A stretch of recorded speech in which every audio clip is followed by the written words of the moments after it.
I think we're live. Hello! How are you guys all doing today? It's a wonderful day. It's the Cardano360 day. I've got something to accompany us. I got one of these down the road, and it's pretty awesome. It's just a little CBD drink, but what's very cool about it is it's a real extract, right? It's none of that China shit. It's broad spectrum extract, so I thought I'd try it. But how are you guys all doing today? I see Shroom Nikki in the chat, Anthony, Jake, Braveheart Stakepool, Nido, 2Game Mania, or 2D Game Mania. Hell yeah, man. Ruslan, Shane, Paso, Kaizen. What's up, brother? Jake, Anthony, and beyond. What is good, everybody? It's the Cardano360 event. I'm sure that we're all thrilled for this one. This is the July edition of the Cardano360 event, and we're getting damn close to Goguen. So what do you guys think is going to be in this what's going to be going on today? Projects, Cardano native tokens, Cardano native tokens, Cardano native tokens. It's going to be a great day, everyone. We're going to be learning more about projects that IOG has been working with directly. We're going to be learning more about Alonzo. We're going to be learning more about what's to come in the great future that Cardano has. So maybe some tentative dates. That'd be pretty cool. Can also give you guys a little bit of an update on what's going on with Alonzo White right now as well.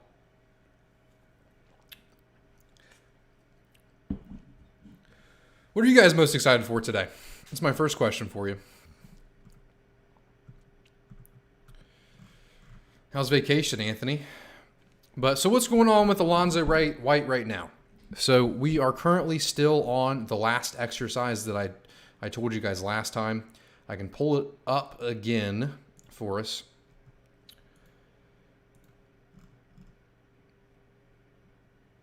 Okay, so what is happening again? So we're on exercise 4 right now of the 7 exercises. And exercise 4 is the more complicated smart contract. So it's writing and compiling Plutus scripts. So then exercise 5 is smart contracts with native tokens. So any news on Win Purple? That's a great question. So just recently, they posted a notification up here that a new node release, Alonzo Node 1.3, will be delivered early next week, and we will respin the network for this, so you'll be informed on how to allow your time to restart your node. So, and they're also bringing in approximately 300 Plutus pioneers who graduated their course and received an NFT will be invited shortly once the new CLI release comes to aid smart contracts. So we are moving along here for sure. We're bringing on 300 new people into Alonzo White, which is a pretty large amount of people considering, I want to say there's probably like 50 people here right now, right? Maybe 100, maybe 200 so far. So we're at least doubling the size, probably tripling the size of current Alonzo White members to further expand the network, to find more bugs, etc. And then also the new node release shows that they're working along with the Alonzo code. But I appreciate you guys all coming out today. I'm excited for the Cardano360 event. And what we do, so if you guys are tuning into one of these for the first time ever, all you really have to do is click the like button. And second, what these are is it's the Cardano360 event. IOG does these once a month, and it shows you really the latest and greatest from both Cardano projects and Cardano updates relative to the protocol. So we usually tune into these every month.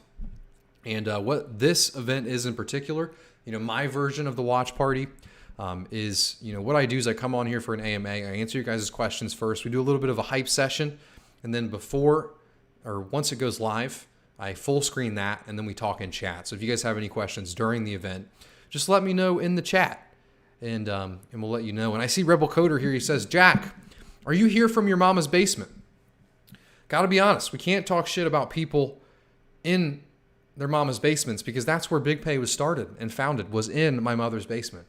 So shout out to anybody who is in their mother's basement right now. There's bigger and greater things ahead of you. Hey, Michael, how are you doing today? Tom Vesey says, hey, looking forward to seeing what updates we will see today. Me too. I'm most excited for the new project or the new Cardano projects that we're going to see today. Thomas Lean said, hi, watching from Norway. Hello, man. I'm tuning in from Ohio, or not Ohio. I almost just lied to your face. Tuning in from Florida today. I wonder if this may be the second watch party in Florida. Second watch party in Florida. Hello from Sweden. Hello, Nicholas. I appreciate you coming by today, man. Ted, how are you doing? Ruslan said, purple is the public beta, right? Everyone will be able to develop on it? Yes, yes. Farah G said, love to all mom's basements all over the world. Hell yeah. Hell yeah.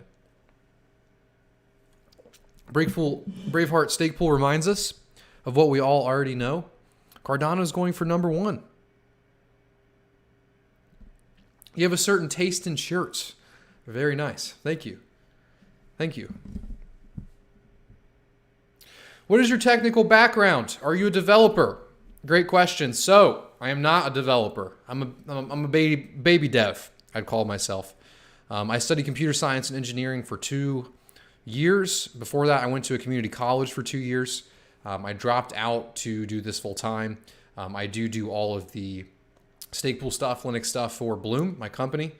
And I have been learning a little bit of Plutus, but I wouldn't go so far to call myself a developer yet. I definitely have a technical mind. I understand how the protocol works at the base layer. I understand how Cardano Node works and Cardano CLI works, but I wouldn't go as far to call myself a developer, right? Developer to me is a term that I put on a pedestal, and I would say I make more videos than I do developing. So, hello from Bruxelles. Hello, man. I hope I pronounced that right, but I appreciate you so much for coming by. Katie said, oh, am I on time? Hi from Germany. You are on time. You made it. I appreciate you. Sauce says, hello from Austria. Hello. Hello. Doing great, my dude. I'm happy to see you're streaming. Hey, thank you so much, man. I'm happy that you're doing great. A lot of news from Akamfi. What do you think? Akamfi seems to be killing it lately. They're doing a lot. We also had some Meld news. So as you guys know, Meld canceled my interview today because they hate me. They hate me and my family. So let's go look at they announced a pretty big announcement today. Polygon Daily, the first Cardano Polygon bridge is here thanks to Vint, Finance, and Meld Labs. Automatic will be crucial to cross-chain functionality for many dApps such as projects launching on VET, Launchpad, or Meld Asset Services. I don't know shit about Matic. I don't know shit about Polygon, but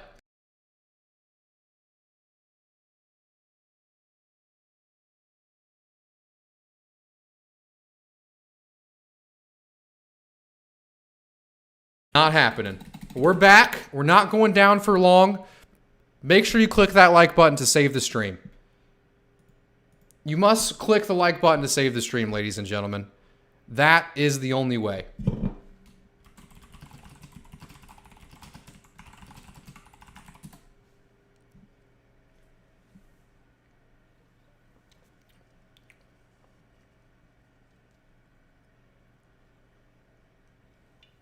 It's the stream. It's the stream, ladies and gentlemen. It died. It died. I wonder...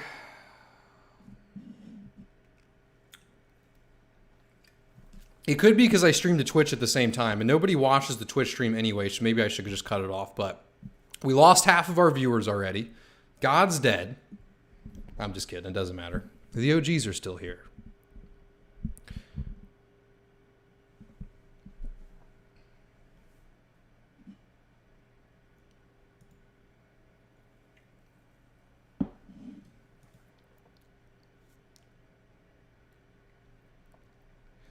It's these rogue SPOs that are coming after me.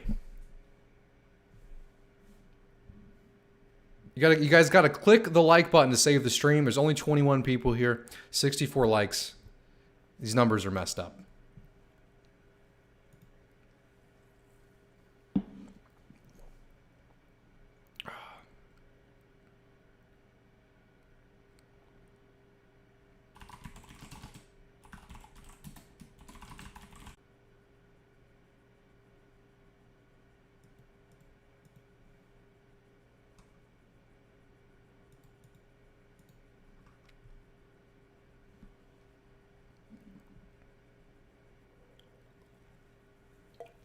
We're back. I may have saved the stream. We stopped streaming to Twitch. Hopefully, that'll fix it. And this, ladies and gentlemen, is why we do not have the Bloom servers at my house. But even with all of the issues, I really do appreciate you guys who all came out today. Sorry about the issues.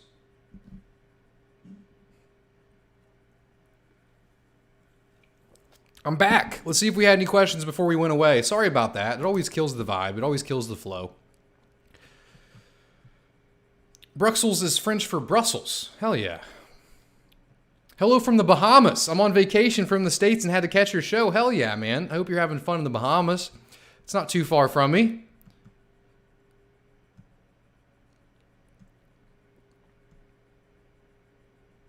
Someone conducting cyber warfare against Big Pay. They're all threatened against him. It's them rogue SPOs, I'm telling you.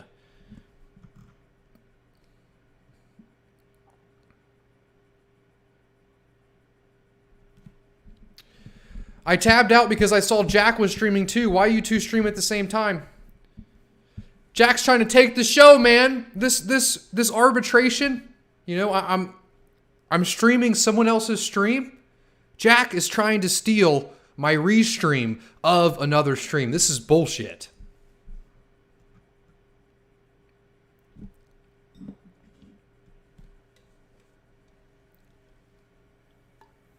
In the meantime, I just moved all my ADA to Bloom. Thank you so much, man. I really appreciate that.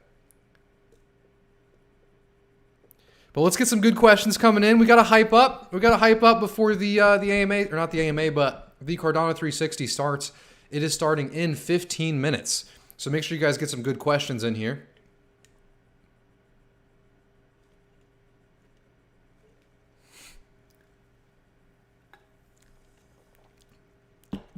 Pay, what happened to Philippa? Or Philippe? I don't know. I think he just, he's not interested in making content anymore. That's my guess. Are you still mining ERG? Yes. Yes, I'm still mining ERG every single day.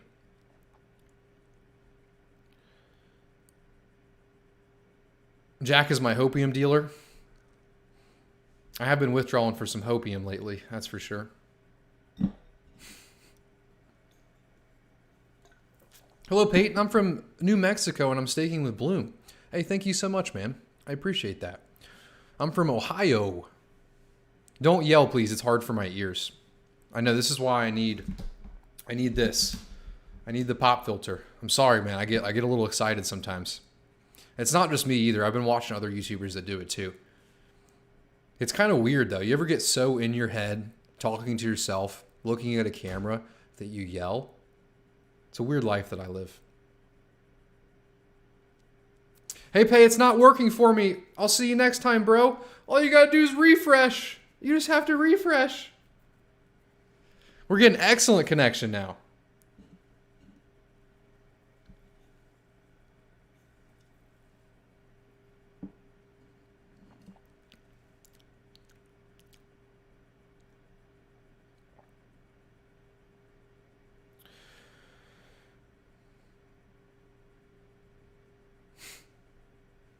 New portfolio sound good? 10% WMT, 20% Sunday, and the rest, ADA. We don't offer financial advice here, but some nice Cardano native tokens, if I do say so myself. But how did you get 20% Sunday? Did you get on a little bit of a private sale I didn't know about there, buddy? Pay, if you had to choose a primary selling point to explain to a baby boomer why ADA is a good thing for the world, what would you choose? My mother thinks crypto is exclusively used by terrorists. Okay, so honestly, for baby boomers, I think the best thing to say would be, well, it really depends on the baby boomer, right? Is the baby boomer a Trump supporter, or is the baby boomer like, you know, a left wing, you know, follower? If it's a right wing guy, I would just immediately go out with the distrust of the government. I would immediately start talking about all the printing they did last year, you know, and then the narrative for the store value that crypto is away from the government. That's really the big one I would say for the right people, you know, is the government. Left, that tends to get a little bit trickier because the left tends to really like the government. So how do you advertise something to someone that has no interest in the financial freedom aspect?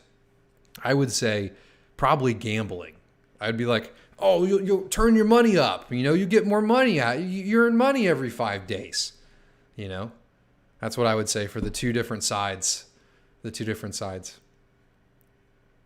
When is your white paper coming out? We don't have an exact date, but I would say about a month from now is the tentative date. What am I drinking? I'll show you guys. I am drinking CBD.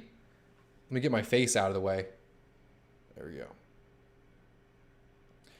It's 25 milligrams of CBD, and what I like about it is it's actually not the shitty China CBD. If you read the back, it states that it's a real extract. It's a broad spectrum hemp extract, and they have a sticker on the side that says, product contains a total delta-9 tetrahydrocannabinol concentration that does not exceed 0.3%.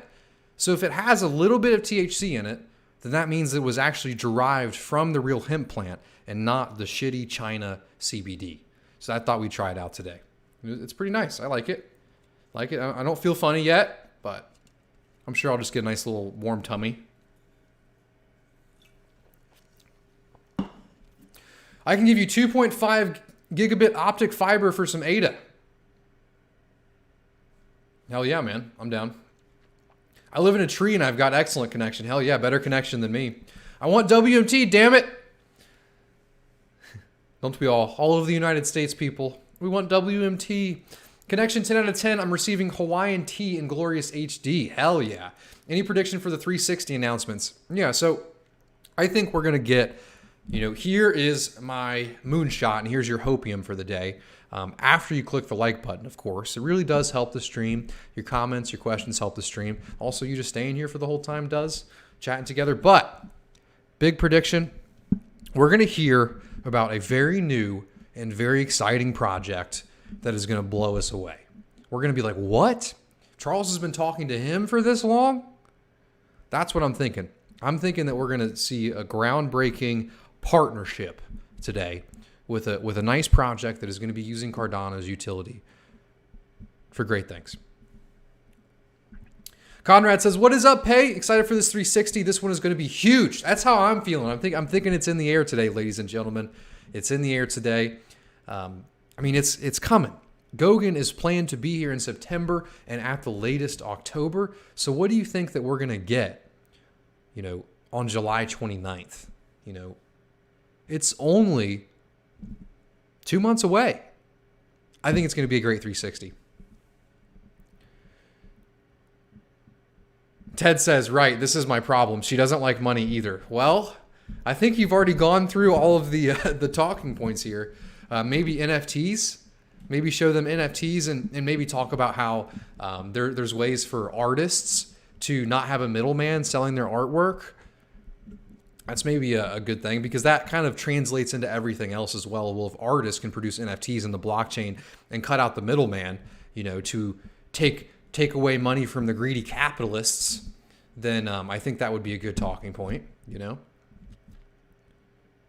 Did you hear about the London Football Club having World Mobile on their shirts? Go on Fulham FC. I did hear about that, but I'm an American, so I'm not very cultured. I don't know about football too much, so I don't know if that's like a big deal. I don't know if it's a big team. I don't know how many people watch that. So, but the logo looks pretty awesome on those shirts, that's for sure. Senator Warren will warm up to proof of F protocols. What does the F stand for? It's from Shroom Nikki. Is it fungi? Oh, proof of stake. Okay. Zaza says Bloom swap. You guys, you make the joke about Bloom swap. We're not working on a swap protocol. We're not going to release a white paper that says swap. But at the same time, you will have the ability to swap tokens through Bloom. This is something that we will do. If you look into how Babel fees works, Bloom will offer to its delegates the ability to swap tokens. And one thing that's going to be included in the white paper, I'll give you guys a little bit of is the ability to vote with the Bloom token on what tokens you would like us to be able to allow you to swap. And what that means is with Babel fees, when you go, to send somebody, like let's say you're sending some AGIX or some SDAO or some WMT, and you want to go send some to me. Well, what Cardano plans to do with Babel fees is at that time of the transaction, allow you to pay the fees in that token. And how's that going to work? Well, the Stakepool operator that you're delegated to actually gets to pick, what tokens they have in reserves to allow people, their delegates, to swap back and forth and pay fees in those tokens, right? So, one thing that we're looking at with Bloom is giving you guys the ability with governance, through Cardano to vote using your Bloom tokens on the tokens that we allow you to pay fees in, on the tokens that we allow you to swap in. Bloom, Charles had this quote back then, right? He called stake pools like gas stations. When you're in this network, when you're doing things, when you're using the network, gas stations, stake pools are going to offer a lot of different services, whether it may be tires, gas, some snacks on the inside. So now think about that from a financial services standpoint. Now, what can Bloom offer you as our delegates, as far as financial services? That's a little bit more about the white paper. I'll stop there. I think that was pretty good. That was just enough.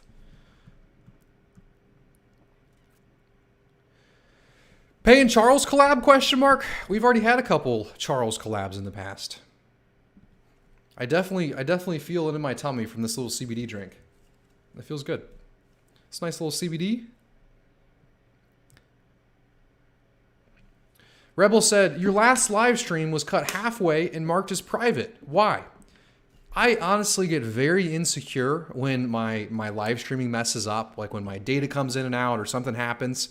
And I went back and watched a little bit of it, and I didn't really like it in the first place, and it cut out halfway through, and I felt like there wasn't good pieces of information in there, so I just took it private. I was like, we're throwing this one out. I don't really throw out too many of the AMAs, but we threw that one out, ladies and gentlemen. It was trash. I think we've thrown out like one other one this year. I think we'll get accurate release dates and maybe a decent partnership if we're lucky. Yeah, I don't think it's going to be like a partnership. I think it's going to be like an awesome project that we don't know about that's coming to Cardano.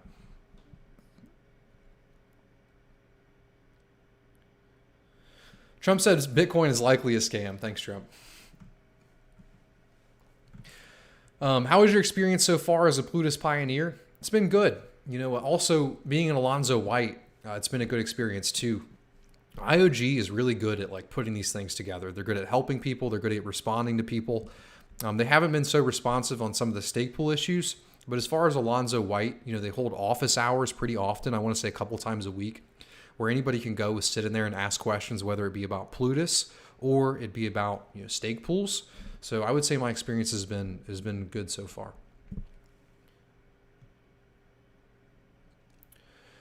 Rebel Coder said, thanks for streaming, tuning in from Riga across the globe after we only got 4 minutes left and someone's calling me. It's probably my grandma. It is that time of day, her lunch break.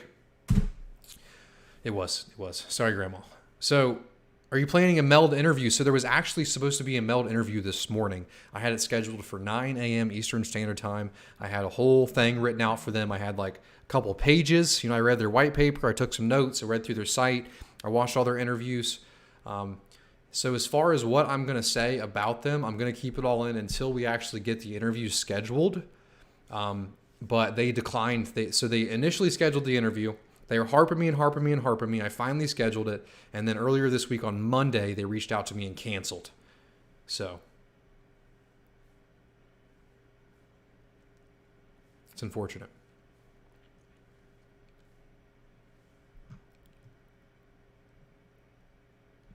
Charles Hoskinson is a real leader, a man of integrity who wants to actually improve the world. I'm holding 20K ADA, I believe. I agree. He is definitely a great leader.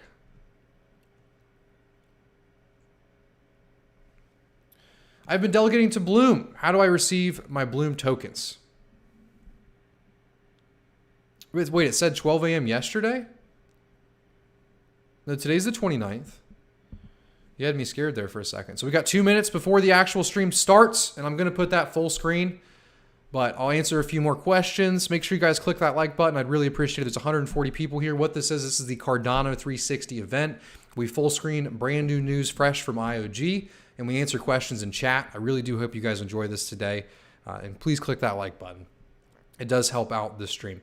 What is the best place to stay up to date? It has to be Snowman, these Cardano 360 events, and Twitter. But there's not really a better place.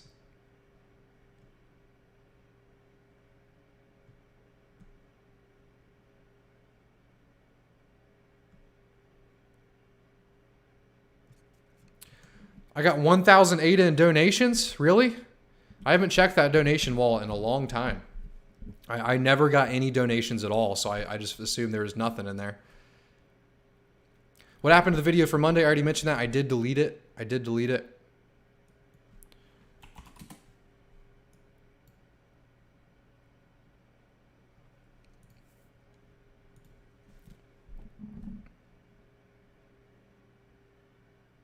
Yeah, I'm excited for the watch party.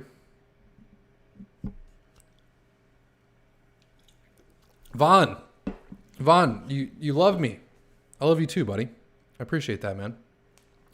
I've been delegating to Bloom. How do I receive my Bloom tokens? Did I answer that? So we're waiting for smart contracts. We want a way to pay out these Bloom tokens in a secure way, and also using Cardano's biggest value, and that is smart contracts, right? So we want the securability and the reliability. I just don't think securability is a word, but the reliability of a smart contract, and also the secure aspects to know that these contracts can't be broken. We're not sending ourselves some Bloom tokens. We're not sending somebody we know some Bloom tokens. It's coming directly from a smart contract that's written in a way that you can read, where you see that you earn X amount for delegating to the pool. That's why we're waiting for smart contracts. That's why you haven't earned any Bloom tokens just yet. But I think this is starting. We got 2 minutes. 2 minutes, ladies and gentlemen, before the Cardano 360 event in July. I'm very excited to learn some more.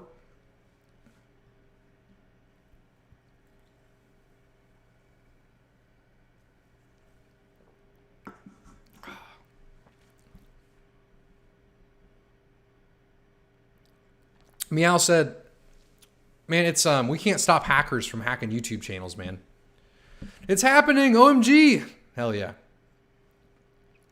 Any idea of a calculator for how many blooms we've earned thus far? That's a good idea, man. That's a good idea. Let me write that down. We definitely need a calculator that we can put up on the site for Bloom tokens. I guess I can just make a note on Discord.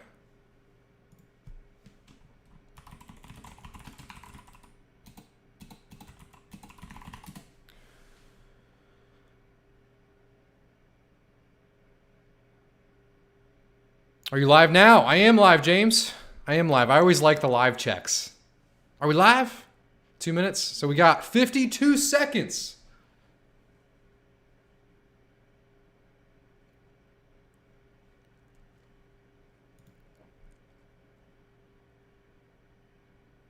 My stream is so blurry. I'm actually getting good connection. Oh no, it does say poor. Let me fix that for you. It's this Florida internet. It should fix in just 1 second. It's been working fine thus far. What is up, Guilame? What is the capture date to receive Bloom tokens? We can't really give a date because we're still waiting on Alonzo, inherently. So we got to do a quick audio check for you guys.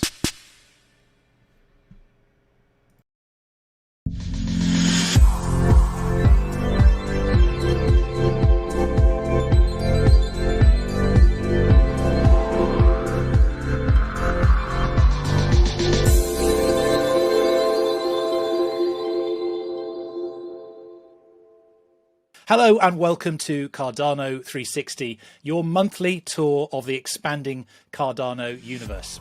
It's July and we've got lots to share in today's show.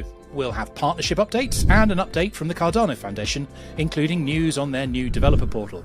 Dor will join us to give us an update on the incredible growth of our community innovation program, Project Catalyst. And speaking of community, we'll have Ben O'Hanlon and his team on to tell us more about what they've been up to. We'll also be joined by Lars Brunjes from the education team to tell us more about the Plutus Pioneer programme and the progress it's made, and some news about some further education activities. Now, before we jump fully into the show, a quick update on the Cardano Summit. You may remember last month we announced it would take place at the end of September. As well as an actual event in Wyoming, we'll also have a virtual event at the same time. One other thing, if you head over to our registration page now, you'll find a number of places around the world. We'd like to host some additional events in places where you want to join us. So make sure you choose a place near you you'd like to attend an event, and us, as well as the CF, will be sponsoring a number of those meetups around the world at the same time. So head over to that page now and tell us where you want to see an event near you. Let's talk Alonzo. Now, hopefully, some of you will have been following our mid-month updates where we track the progress of the testnet rollout. We're in Alonzo White now, but let's go over to the team and find out a little bit more about the progress on the journey to smart contracts. So, gentlemen, thanks very much for joining us today on the show. Now, of course, we're now in the Alonzo White phase, but before we dig deeper into that, let's just recap briefly, Nigel. Alonzo Blue, successfully completed. It was indeed, Tim.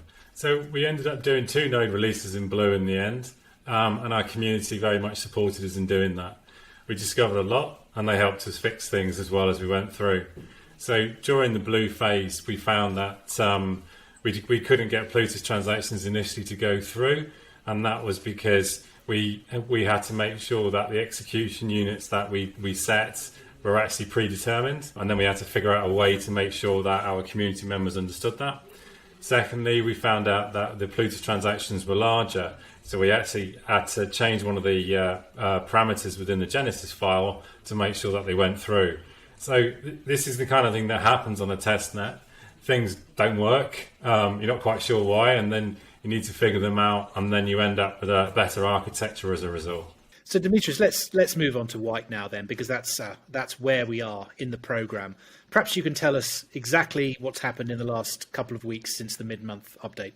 Indeed, Tim, as of mid-July, actually the evening of July 14th, UTC time, we entered into the white phase of the Alonzo journey, and that was done by hard forking the Alonzo testnet to our new Alonzo White node. One of the key aims of the white phase is to bring on more users, and that includes Plutus partners in order for them to test their applications on Alonzo White. The funded Catalyst projects have been given access, and also some of the exchanges that are keen to integrate in such an early phase without having the wallet backend in place, and some of the other components that most of the exchanges need are also invited, and some of our team members are already talking to them about early options of testing out their integrations and configurations on Alonzo White. Now, the target of Alonzo White is in general to expand the base of participants on the networks. So compared to Blue, we're expecting to have more than double the audience count, which actually is now at around about 100 people in total, 100 unique accounts. And then we're aiming to almost double that by the end of the Alonzo White phase. This steady scaling of users, which is going to actually increase as we go through with the Alonzo delivery and the upcoming versions of the testnet, or the networks as we call them nowadays, is key in order to be able to understand if there are any issues with scalability, to gradually increase the team and the people who are working to make sure that all the feedback are collected and evaluated as appropriate, and basically make the most out of the help and the effort of the audience of those networks. Also, of course, there's a steady rollout of the testnet newer components, and we're going to be seeing quite known from our previous releases to everyone who has tried integrating to our networks, some components like the wallet backend integrated to the node, as well as the PAB integrated to the node towards the end of the white phase. So let's maybe dig into a little of those components now. Start with Kevin, of course, leading the work on the node. So perhaps you can tell us about the improvements and the changes we've been seeing there. Hi, Tim. Yeah, so on the Node side, we've been maintaining a delicate balance between rolling out the new features that everyone wants to see, but at the same time keeping the white testnet running. There's been a bit of shuffling going on behind the scenes, some fairly complicated manoeuvring happening with DevOps. So the Plutus app developers, script developers, and SPOs, they're running Node version 1.1. This is a fairly stable version of the Node. But we've identified that when we rolled Alonzo White out, we set a few settings very conservatively. And what we wanted to do was then to process an update proposal on the testnet to make these more realistic. So to change things like the cost settings, the size of transactions, address some issues that we'd spotted from the early phase of Alonzo White. So we did this by releasing an internal-only version. Some people have seen Alonzo White 1.2. This has been used by our DevOps to push forward an update proposal. So whilst everyone else is running on Node version 1.1, we've got a breaking version for 1.2 to do the update proposal to bring in the parameter changes that we needed. And now we're at a stage where everyone is running Node 1.1. But we've now got a new set of protocol parameters, including more realistic cost settings. In the background, we've also been working on Node version 1.3. This has been tagged for QA, so it's undergoing testing and evaluation at the moment. It's including some CLI cost automation to make it much easier for Plutus script developers to determine the costs of executing their scripts. But it includes some more breaking changes. So when we deploy it, we're going to have to respin the testnet. So we're holding off on doing that until we've got everything absolutely sweet, and we're absolutely confident that everything is going to work smoothly. We'll advise the users, the testnet users, when we're ready to do that. So Nigel, outside of the developments around the node, there's obviously a lot of other work going on some of the other components and the updates. What are we going to be seeing there? We've got a lot of work going on, Tim. So it's extending all our existing architecture. So one of the main components is the wallet backend. So that's due to arrive at the end of this month, and that will be integrated into the Alonzo node. The other key components are, and these the exchanges would know, is the Rosetta API, our DB sync, Explorer, and our GraphQL. So all of these components are coming together. We're expecting to see the first versions at the end of this month, and then we can extend what people can do on the white network. Now, as Kevin has probably alluded to already, we have extended a lot of our work. We've now built out up to 7 exercises, and we've released 4 of those. So there's more and more things that people can do as capability with smart contracts on our network. We've also got our exchanges involved. So, it really kicks on for the exchanges once we can release the Rosetta API, and it's nearly there. But they're now involved. We've got them learning what we're doing. Some of them have decided to actually get involved and actually install a node and get up to date with how things work. So that's all good. Another positive point, which is terrific, is our partners are also getting involved. Now, as you might recall, Tim, our partners work on the mock chain currently. They are not on the live network, and they're working against a Plutus application backend that's working locally, so that they can build their dApp that way. But they've also got involved so that they can basically install the node, start running smart contracts, and then they'll be one step ahead when they actually come to integrate against the full Plutus application backend. Now, one of the big things that we're doing, and I think I would like to say a big thank you to everybody that's been involved in this, is we have a very large support network, and we keep improving it. We've done a lot more work on this. A big shout out to our flying squad, who do exactly what it sounds. They pick up the issues, and they triage them, and they resolve them for anybody that's involved in the network, any of the community members of Pioneers or partners. Those guys are also extending out into the community, and what I hope to see over the next weeks and months is actually some of the community is actually providing some of this support and some of the answers to some of the frequently asked questions and problems that people experience. All of this, by the time we get to white, is enabling us to be purple ready, so we can then introduce a lot more pioneers, a significant step more, several hundred more, and then that will increase our ability to support across the community. Not only is we doing support sessions and resolving tickets, there's a lot of work going on in documentation as well.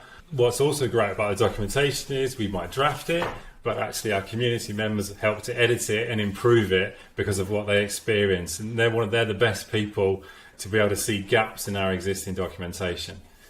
Final step as we pulling this together is to be able to kind of mature our analytics position. So we just know how many smart contracts we've got running on the testnets, how many transactions are going through, what the cost of those transactions are, and what the performance of those transactions are. There's going to be some terrific data that will start to come out over the coming weeks ahead. So, Kevin, it might be worth at this point just zooming out a little bit more. Nigel's alluded to the huge amount of work that's going on behind the scenes, and indeed all the different components of this project. They look like a linear rollout of roadmaps, but it's more like a game of 3D chess, really, isn't it? Perhaps you can just briefly take us through some of those components to help us orientate ourselves. So altogether, there are about a dozen components involved just to make the Plutus scripts and applications work properly. So this is going to be more of a fly-through than it is a walk-through. So starting off with the Plutus application, these are things that we're trying to develop. We've got some Plutus partners who are developing sample applications. Obviously, the Alonzo White users are also developing their own applications. To do that, they're building on the Plutus application library, something called Plutus Contract. And this is a Haskell library that you need to run any kind of Plutus application. That links up with the Plutus application backend, the Plutus PAB. This is the component that manages the contracts, allows applications to run on the user's machines. And that then links up via the wallet backend, which manages all the details to do with individual user wallets, allows transaction signing, etc., and connects up to the Cardano node. The Cardano node is the core of the system. This is the component that interacts with the blockchain, that processes all of the transactions on the blockchain, submits them, runs the scripts, etc.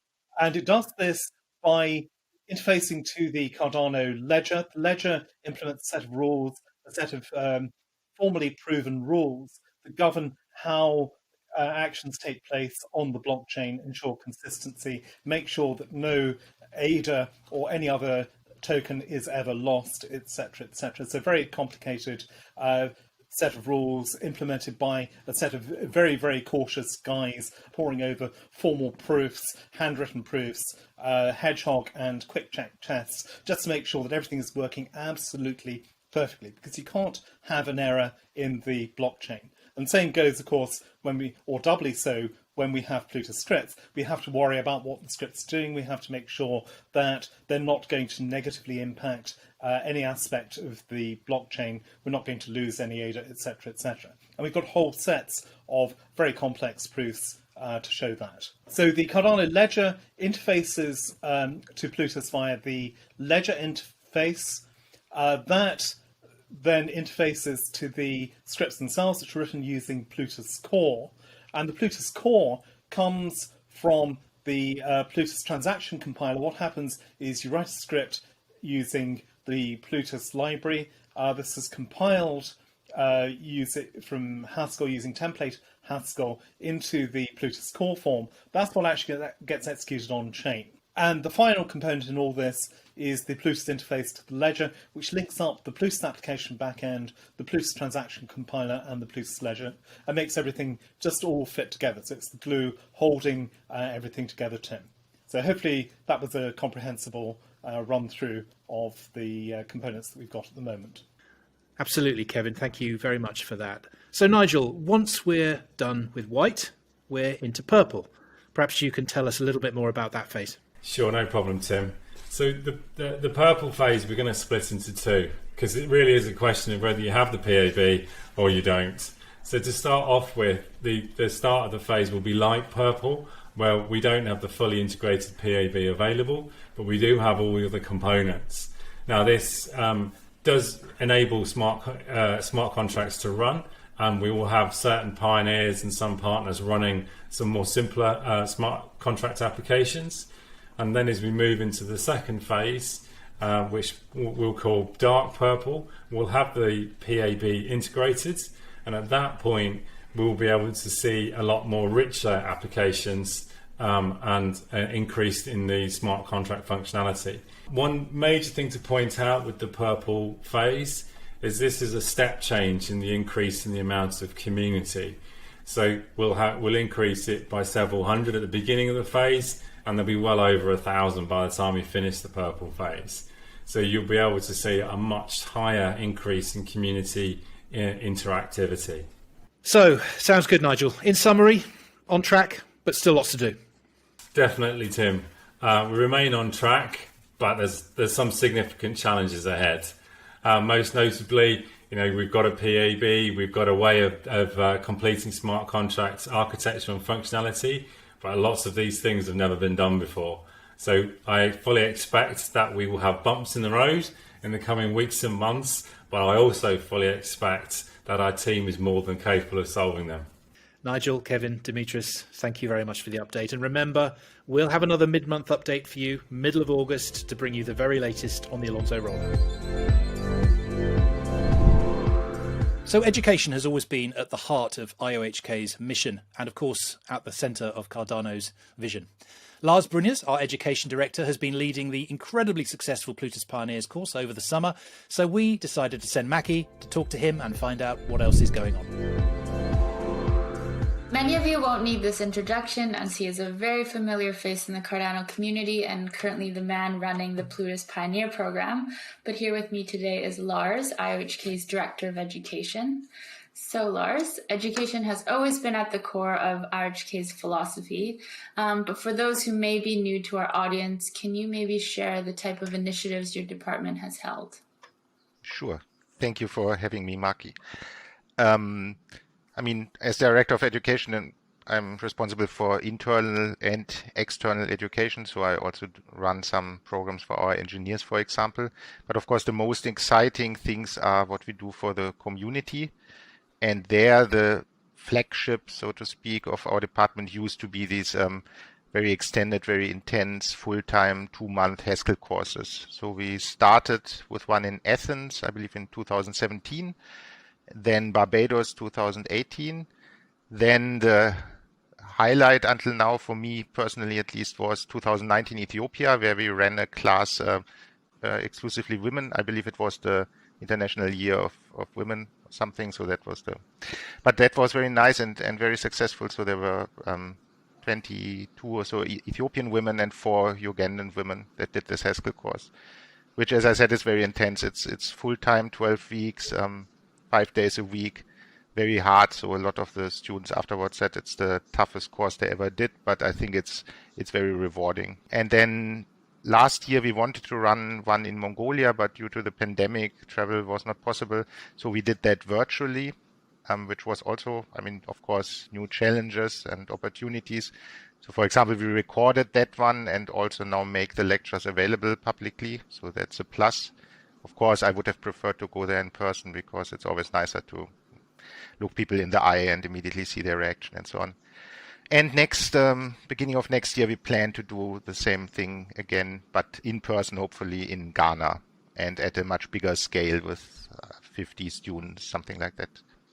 And then, of course, last year when Shelly came out, I helped with or provided tutorials to get started with Shelly for Stakepool operators and so on.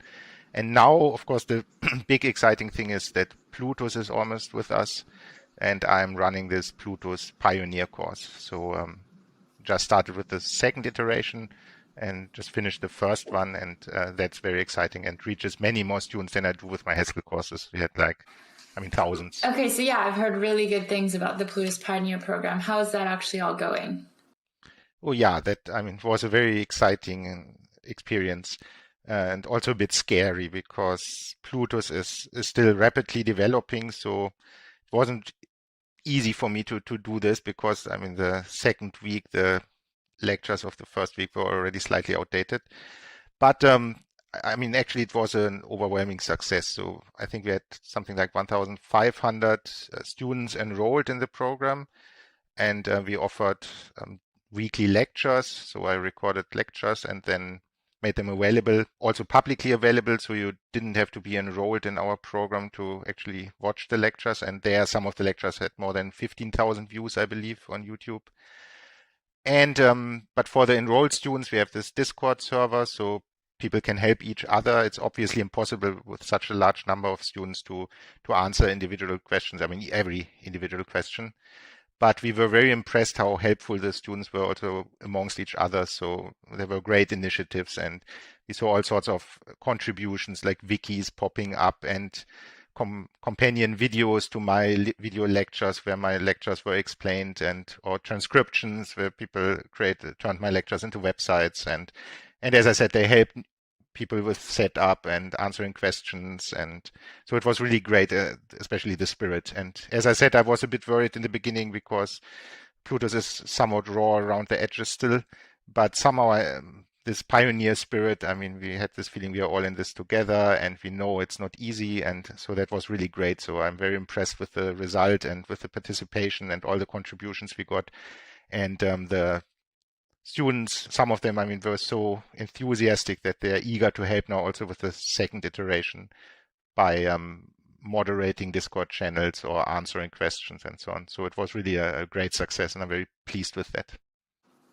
Yeah, and I think, so your next cohort actually just started, right? And how many students are in there? It's more than 2,000 this time. So I'm very excited. It's even more popular, it seems, than the first iteration. Yeah, it's good to hear that we have another way that we're just growing the Cardano ecosystem. So that's exciting. I think just to mention the lectures that Lars mentioned are publicly available. So we will drop the link in the description for anyone who's interested in sort of checking them out. And as well as this Pioneer course, there's a bit of exciting news to share when it comes to these courses that you and your team have put together. I hear they may be showing up on some curriculums at universities. Is that correct? That's right, yes. So every now and again, we did get contacted by universities or institutions that asked whether they could use our material. And now we make everything available open source, our teaching materials and lectures and exercises and so on for universities, for example. And in particular, there's the European Business University in Luxembourg that we plan to partner up with, and they are very busy in Africa, so they offer remote courses for developing countries, in particular in Africa, but not exclusively. And they are very eager to include our Haskell curriculum into their online classes. So we are very excited about that collaboration. And there are other interested universities as well. So hopefully soon all over the world there will be universities teaching our curriculum. But in the chance we maybe have some educators or school administrators watching us today, how can they get involved should they be interested in adding your course to their curriculum? They should just contact us or me. Maybe you can drop the details. Mm-hmm. And as I said, so we will make everything available open source. So if somebody wants to use the material, they can just contact my department and then we can work something out. We've already shared a lot, but that's not all. You're also working on a book. So you joined us a few months ago with Professor Jim Caldwell from the University of Wyoming to announce the Mastering Cardano book. So how is that going? I mean, it's still in very early stages. I mean, I'm very excited about that. But of course, Cardano is also huge and there are lots of potential target audiences. I mean, they're developers and people just curious about Cardano and maybe entrepreneurs interested in investing or building something on Cardano. So somehow we must find the right mixture of topics and levels. And we also don't want to write a book that nobody can carry. So we are still in the early stages where we talk about the content and how best to do that everybody gets what he's looking for. But it is very exciting, of course, to have some book like that comprehensively gives an introduction and like a handbook in Cardano and all the technologies we do. So I'm looking forward to get actually started writing. soon. Great. So as always, pleasure having you on the show, Lars. And for anyone who's interested in the latest with the education team, we're always sharing updates on IOHK's blog and Twitter, so you can follow us there. And thanks so much, Lars. Thank you, Marky. Thanks for having me. Always glad to be here. So we'll be sharing more news on that Haskell course in Ghana and, of course, all our other educational collaborations as things develop. Let's shift gears and let's move on to partnerships. Here with me is David Roback from Wave Financial. Welcome to the show, David. Can you give us a quick introduction to yourself and to Wave Financial? Thanks for having me, Mackie. So Wave Financial is a SEC-registered crypto asset manager with over 500 million assets under management. A little about myself. I'm a principal at Wave Financial. I run the day-to-day operations for C-Fund, and I've been an institutional investor in the crypto space since 2014. C-Fund that you just mentioned, we actually first announced this at last year's Shelley Summit, but for any new community members, let's give a quick refresher on what this fund is and what it's for. C-Fund is a early stage investment vehicle that's independently operated, that's in a partnership between IOG and Wave Financial. We back companies that are looking to build on the Cardano blockchain and its technology and/or at some point we'll look to integrate with it.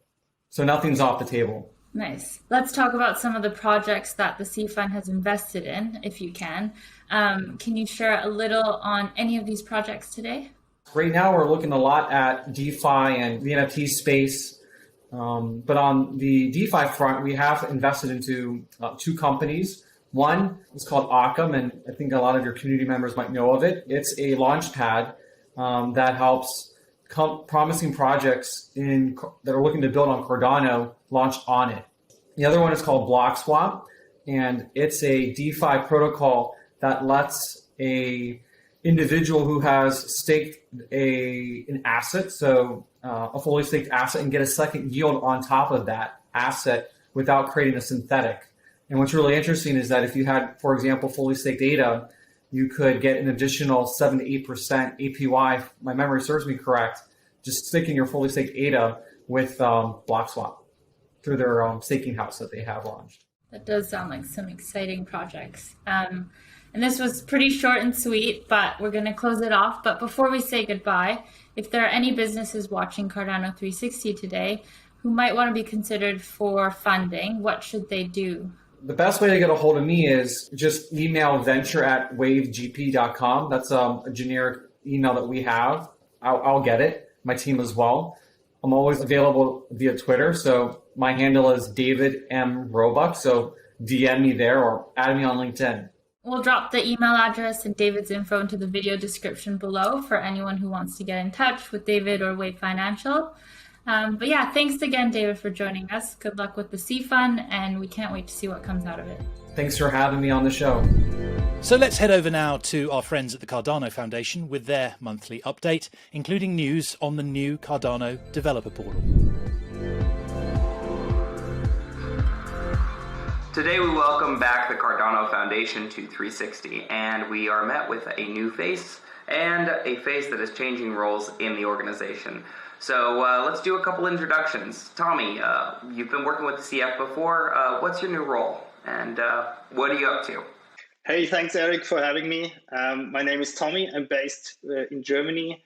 I'm often used the handle Entertainment in our channels, and I'm working for Cardano Foundation since 2019, where I started as community manager and content creator. And I recently transitioned in this new role, the developer community lead. And part of that, I'm the product owner for the developer portal, which we put out 2 weeks ago. That's awesome. We're glad to have you on 360 for the first time. And joining the Cardano Foundation is Clark, all the way from the Philippines. So Clark, what brings you to the CF? Hey guys, I'm Clark Alesna. I'm from the Philippines, and currently I work for the Cardano Foundation. My responsibilities here is to be the full stack web developer. And previously, I've been involved in a Stakepool called Ada Philippines. Now I've transitioned that over to the rest of the team there. And in the past 4 weeks, I've been helping Tommy develop the developer portal and and deliver some content there. Fantastic. So both of you have obviously been heavily involved in the creation and the launch of the developer portal, which has recently launched. Congratulations on getting that out, by the way. Also, our audience members, if you'd like to check it out, you can go over to developers.cardano.org and start poking around over at the portal. But before you do that, let's hear a little bit more about the developer portal and why it's so important to our community. Tommy, can you let us know why the developer portal is so important to us? Yeah, if you think of docs.cardano.org being the primary source, then the developer portal sits on top of that. Yeah, it produces secondary content, guides, videos, and takes the source that is written in docs.cardano.org as a source. Yeah, and we show things that are not very obvious, maybe, or not covered at all of docs.cardano.org, and everything that the portal produces or that the portal covers runs on mainnet. And this is the main difference to everything that is covered on testnets.cardano.org. Great. So the main importance here is that it's everything that's running on mainnet. So something that somebody can utilize right now on mainnet. Is that correct? Exactly. Everything you can do today, you can still develop today, you will find on the portal. So Tommy, what kind of topics are covered in the developer portal? We identified 6 big boxes of content that you can do today. The first one is integrate Cardano. The second one is everything you can build with transaction metadata, which is a big topic, yeah. And native tokens, NFT, that is all one box. Then we have project funding, which is mainly around Project Catalyst, of course. And we also moved the Stakepool operator content in that. And the 6th box is a getting started boxes where we funnel people in the right direction if they have no idea where to start, basically. So Clark, maybe you can tell us about some of the challenges that you faced in launching the developer portal. One of the challenges that we faced was that Cardano is really a big piece of technology, and covering everything that is related to Cardano would be just an impossible task, right? So we had to make a decision on which topics should we just include in the deadline, just cut off the content that we wanted to have. Like, for example, the Cardano DB Sync, we really wanted to document that. But this is a very good opportunity for the community to step in and contribute what's the remaining piece that we need over the years to come. So, Tommy, this is obviously going to be an ongoing project, yeah? Exactly, Eric. This was really the start of the project. Yeah, we will iterate, we will continue to evolve, we will add a lot of more content, and of course, we are looking for community contribution. A few people like Prying, Marcus Guffler, Alex Rutrovsky, Kyle Salomon, and Alex Klee. They are already contributing hard, and we would love to see more community engagement with the portal. So I'm just going to plug this again for everybody watching. Make sure to go check out the developer portal at developers.cardano.org because you, the community, are the most important asset that we have, especially for building something new. Clark, maybe you can talk to us as a former community member and now an employee. What support can the community give to you guys over at the developer portal? From my perspective as a community member, I really think that just simply using the developer portal, providing feedback and even criticism, even if it's just in Twitter, not a pull request, not technically, I think it really helps us. It gives us ideas on where is the weakness of the existing developer portal, and maybe we can plan then how to address those weaknesses and move forward. Okay, so finally, obviously this is just the beginning of a long journey with the developer portal. What does long-term success look like for you guys? So for us, long-term success for the developer portal would likely mean a different thing than the marketing team would say, because they are looking into metrics and hits and clicks and everything of that. But for us, we want to create impact, right? So hearing from people from the future that the developer portal, let's say, drag them into Cardano development, I think that would be the greatest thing for Clark and me, that we are saying, okay, look, these guys, they started to build this amazing dApp or whatever they come up with, and they started on the developer portal. Yeah, long-term success. I think Tommy already touched on most of the things that we wanted. But in general, if I could just hear a story or a social media post saying that, hey, I used developer portal, and with that, I was able to build my app on Cardano, then I think I'll be happy with that story. That's success for me. So back in March, we aired our Cardano Africa special with all the news about the activities on the continent, the journey so far, and the exciting projects that we're working on there, from government to startups. We thought it was about time for a little bit of a revisit and a bit of an update from the team delivering those projects. So we're joined now by John and also by Carlos to tell us a little bit more. John, Carlos, welcome back to Cardano 360.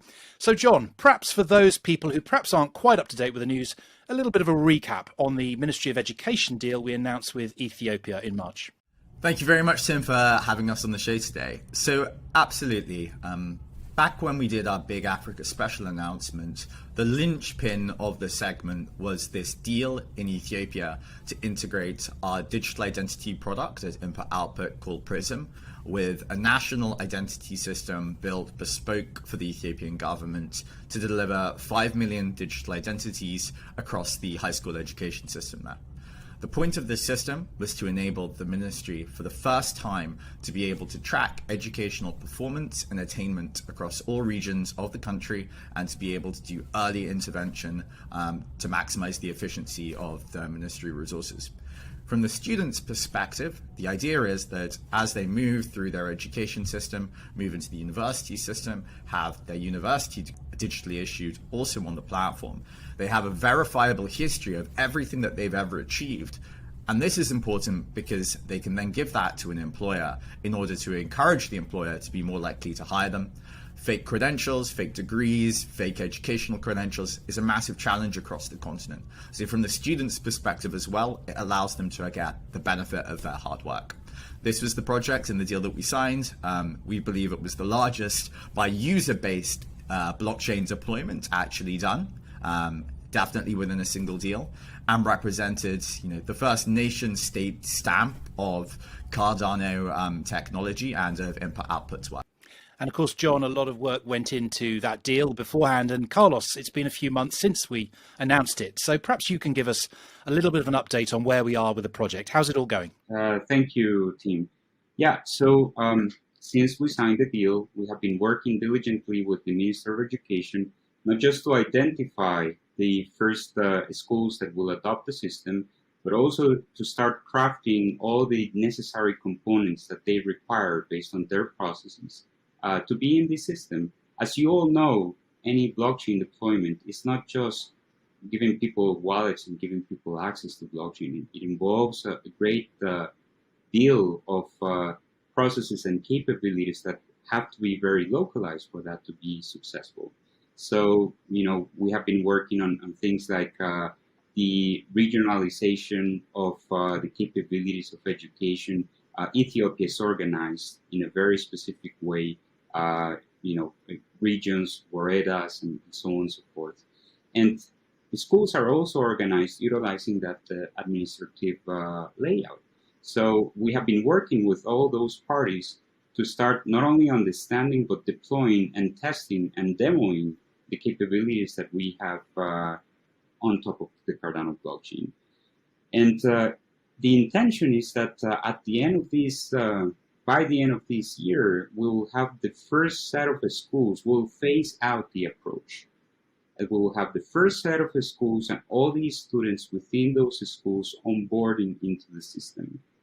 And we will, from that point on, we will be adding more capabilities as necessary throughout this and next year. So at the end of this entire journey, the entire educational system is not only producing digital identities for these students, but also verifiable credentials.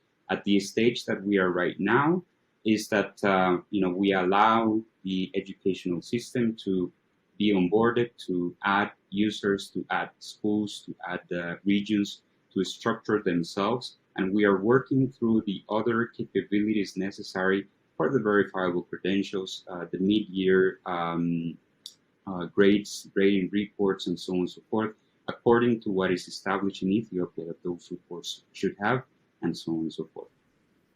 And I understand this is accessible through a tablet app. Is that right? Accessible from both the student and the school perspective? Yes, both the students and teachers and school leaders will utilize a tablet for accessing all this functionality. They will have different views into the system. The school, the teacher will have a view of, towards their classes and so on and so forth. So, John, what are the next milestones when it comes to the Ministry of Education deal in Ethiopia? We're in that weird position between when you've signed a deal and before you deliver the actual software. So obviously, incrementally, every week takes us further towards that delivery moment, which is going to be coming towards the end of the year. So, Carlos, the team we built together in Ethiopia, is working hard to just get us to that final delivery line. After that point, there's a number of extension opportunities on this project. So extending in towards the higher education system, extending deeper towards younger ages, and of course, international extension opportunities as well. This is just the first deployment of the product, but given the strong feedback we've had from our government partners and given our inbound deal flow, we see a lot of demand for the same project elsewhere across the continent and for that matter across the world. To that end, we're looking to actually set up a Credentials Alliance to enable institutions to be able to learn more about the benefits of digital identities software, to be able to see a suite of different providers, not necessarily just input-output, who can all enable them to drive forward their digital transformation objectives. So, that's all just specifically on education and not the plethora of other products and work that we're doing. John, as well as our deals at a governmental and corporate level in the Africa Special, we also talked about community and particularly the entrepreneurial community of Africa. Perhaps you can update us a little bit on that. Absolutely. We've got a number of community efforts underway now. We're still working with ISADIS to engage with incubators and accelerators across the continent. And the purpose of this engagement is also to build up a developer community, to make sure that as smart contracts are released this year, there is a community of developers who know how to use it and know how to build products on it. To that end, in January 2022, we're going to be doing an in-person Plutus training course in Ghana. We'll probably train somewhere in the region of 50 to 80 students. I'll be there. The Director of Education at Input Output, Lars, will be there. And off the back of that, we hope also to make things a bit easier for business people and companies that are looking to actually build on Cardano but lack the development talent to do so. So yeah, in summary, there's going to be events all across the continent, but there's going to be this one specific in-person training in Ghana. And yeah, maybe as dessert, also Charles and I will be doing an Africa trip across 5 or 6 countries across the continent towards the end of the year, and we'll make sure that we reach out to the community to sort of meet in person as we do that. Well, look, let's segue straight to that, John. Actually, many people will have seen recently the film with Mickey from World Mobile Chain, and Charles and yourself talking about the latest on that project in Tanzania. Perhaps you can tell us a little bit more about that. Absolutely. So the World Mobile team is already on the ground, starting to actually work to roll out this infrastructure. So the goal is by the end of the year to have 100,000 customers live within the pilot location of Zanzibar, and they're working towards that goal. What I'll say is that everyone in the team is very excited at the moment. Things are going very, very well. There's some parts of building businesses like this, which are incredibly frustrating, making sure that your licenses have been approved, making sure that, you know, customs aren't going to hold up your delivery of infrastructure as you bring it in. These are the kind of things which inevitably always go wrong. And you plan for a certain amount of that in your operational plan. But at the moment, it seems like, you know, the World Mobile team is leading a charmed life. So we're very excited to see the progress there. Charles and I are actually planning a trip to go and visit the team there and to see, you know, the on the ground deployments. So yeah, they're very exciting stuff from World Mobile, and you know, we're delighted by the success that they seem to be having at the moment in the market. So thanks to Carlos and John for that update. Now we'll drop the link to the full interview in the show notes, but meanwhile, maybe let's take a bit of a look at an excerpt from that interview with Charles, with John and Mickey from World Mobile. It's a demand-driven business, so we're going where the demand is the highest first. Sub-Saharan Africa, the demand is massive, with 1 billion people there, over 1 billion people, 800 million without any internet at all. We're starting in Tanzania, and specifically in Zanzibar. That's where you'll be able to see us, and we're rolling out right now as we speak. Digital money doesn't exactly work unless you have networking. So there's a question of how do you get billions of people who aren't online, and the billions of people who are online but not reliably online. How do you fix all of that and get people to bridge that gap, that last mile? And how do we do it in a far more democratic way? So this is a pretty exciting relationship for us, and it's a place where it really pushes the boundaries of protocol design, because there's a lot of really careful problems you have to work your way through. It's the approach to technology. It's the approach to unlicensed spectrums. It's the approach to licensed spectrums and how you use them, how you use legacy spectrums with modern infrastructure using altitude platforms.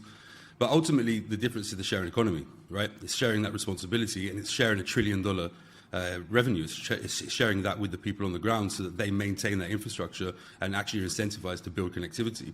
Alone, you can't do it. The time is here. The convergence of technology and mindset. That's how World Mobile's worked it out. Our vision as a company is to improve the systems of the world for everyone, everywhere. And no system needs more revolution or change or iteration than, I'd say, the telco space.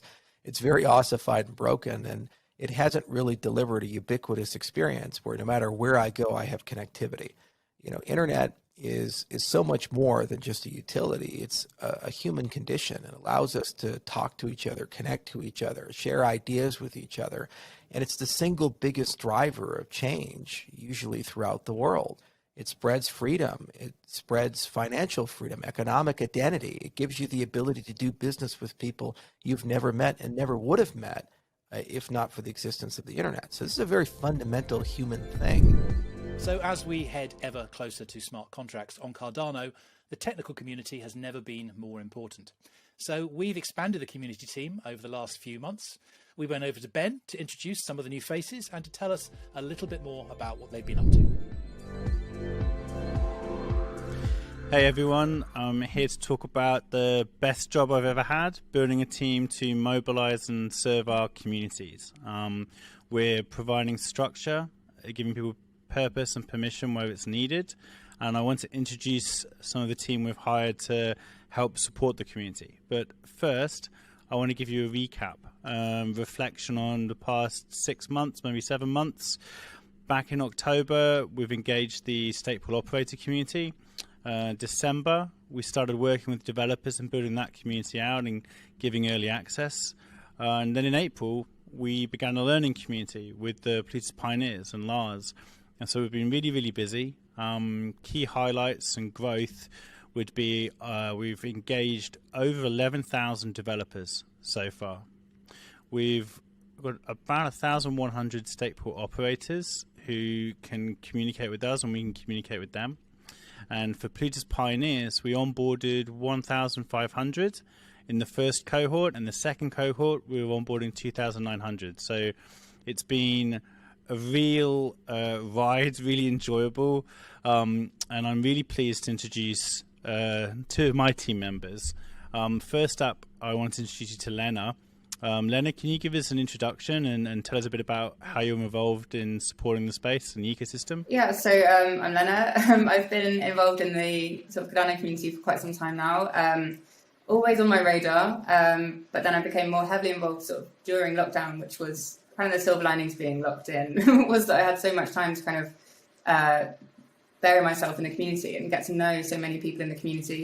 And I ended up kind of with all these contacts all over the world, and we were just talking about Cardano and the amazing things that are going on in the community and with the projects.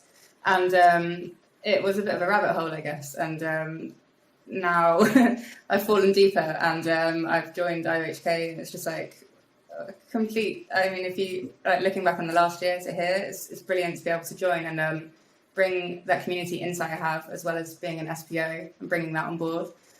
So I'm looking forward to seeing kind of where that can go. What would you say like the 3 strongest areas that you bring into the community?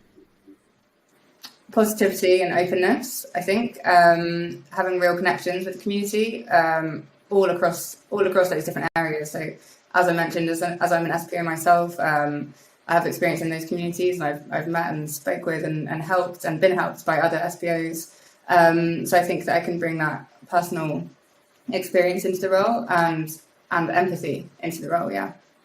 That's brilliant, Lena. You've really hit the ground running. Can you give us an insight into what you've got coming up? Yeah, so we've got a lot coming up. One of those things is that we're kind of in the middle of conceptualizing a creative community space where everyone can meet each other, discuss things with each other, bounce ideas with each other. And I want it to kind of be a really vibrant place. So I'm excited to invite everyone to that. We're also going to be running Twitter Spaces on a weekly basis. I'm going to be curating digests that you will not want to not open. They're going to be especially for the SPOs and the devs, and there's also going to be some creators content coming your way. That's great. And if somebody's watching this and they wanted to get involved with the community, what advice would you give them? Well, you can hit me up on Twitter. If you have any questions about how to get involved, just send me a message. You can reach me on Discord as well. I'm always open to kind of having your suggestions, having your ideas, and making a space for them. You can also subscribe to our mailing lists, and then we can give you this information straight to your mailbox. You don't have to lift a finger. That's brilliant. Thank you, Lena. Matthew, I'd really love to introduce you next. You've been helping us in the trenches. Can you tell us a bit about what you're doing and what's happening on Discord right now? Yeah, so I'm quite new to crypto and Cardano even. I came to this out of academic philosophy, actually, because I was inspired about crypto as, a technological revolution on the scale of architecture or the printing press. And obviously the first thing that I found was Cardano. Well, not the first thing, but the best thing. And I watched the 360 and thought, it would be amazing if I could work on this. And a couple months later, here I am. So I'm excited to work with you guys and see where this goes. I've been a community team generalist, doing analysis and management so that we're oriented towards your needs, and the community has the space it needs and the infrastructure it needs to flourish. So something I'm really excited to tell you guys about is that we are making Discord our new technical community hub, prepared with moderators and resources to make it the best possible experience. So this is the same Discord that has been used for Bluetooth Pioneers and the Alonzo testnets. We've got 20 community moderators creating resources, answering questions, and solving problems. We've got dedicated channels for SPOs, developers, basically whatever your interest is in the Cardano ecosystem, content creators even. We have dedicated channels for you and moderators to make it the best possible experience. So we're really excited to see you guys come on there and make it amazing. Thanks, Matthew. I'm going to wrap up now and just touch on a few things that are coming up next. First, I'd like to thank Neve, our lead technical writer, because she's helped us put together a resource for people who are building projects, tools, or resources to get visibility. That resource is Essential Cardano, which is a GitHub repo. It's open source. You don't have to be able to code to get your first commit on an IOHK repository.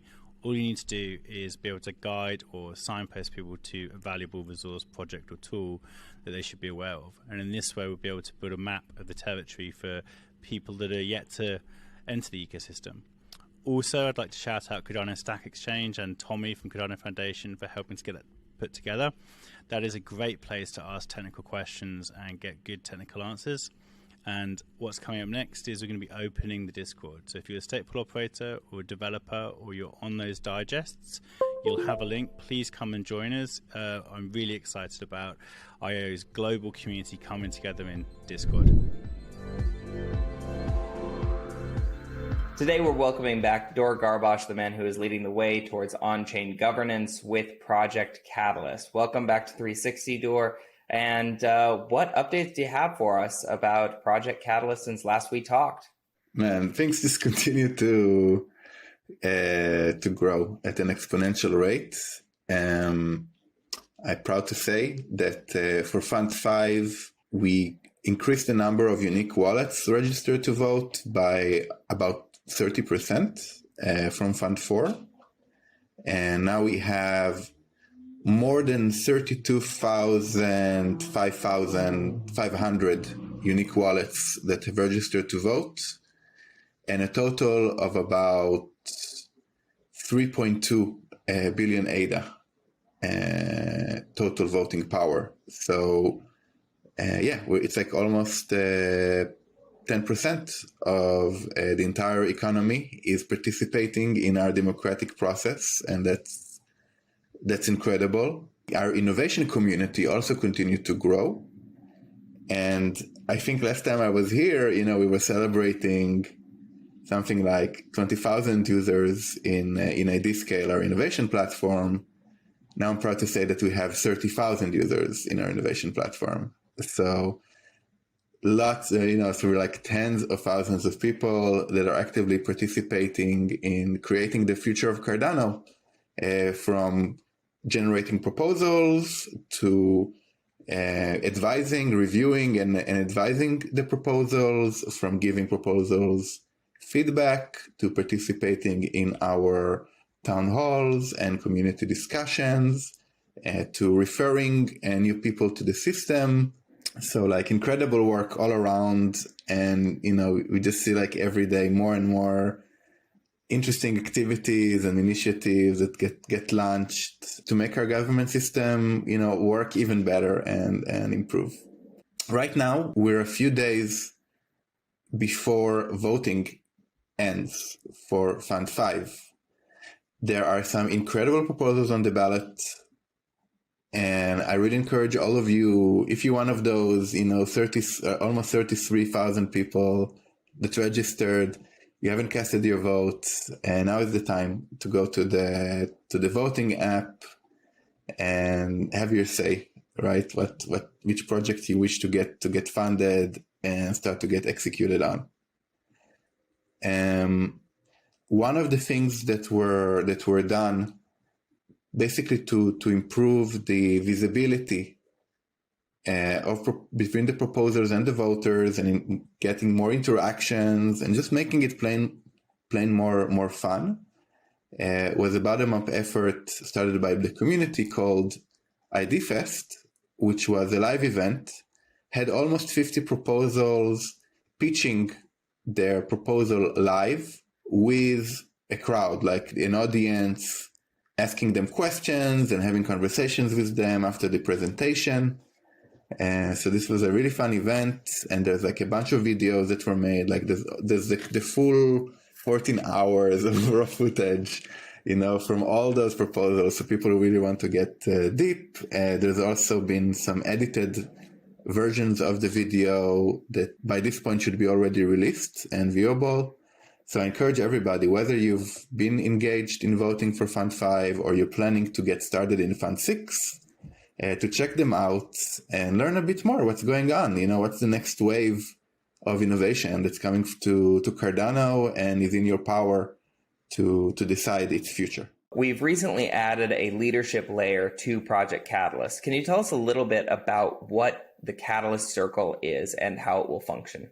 One of the more exciting processes, like governance is not just, voting on a mobile app or the innovation platform, but what we've seen in the last year or so, as the funds grow, and we have hundreds, sometimes even thousands of people that are getting into the weeds of governance and contributing, is that, we need the human processes layer. Okay, we need more conversations, more interaction with the community, closer relations to all the people who are using Catalysts, whether it's innovators or community advisors or community champions or any other role in the system.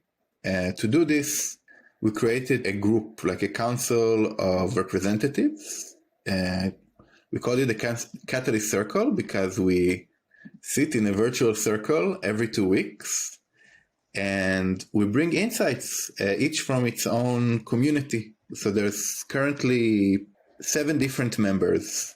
There's a representative for Stakepool operators, 1 representative for the CF, 1 for IOG, that's me, 1 representative for the community advisors, 1 for funded proposals, and 1 for all the tool makers and maintainers that continue to evolve the system.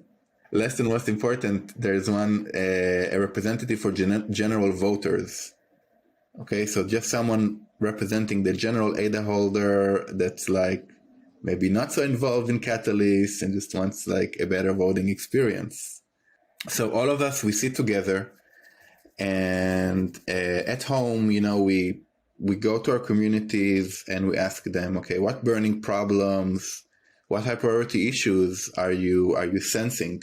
Okay, and then we can all bring all this intelligence, all these insights together and find ways how we can work and resolve all these problems on a systems level. Okay, and also find a much higher degree of collaboration.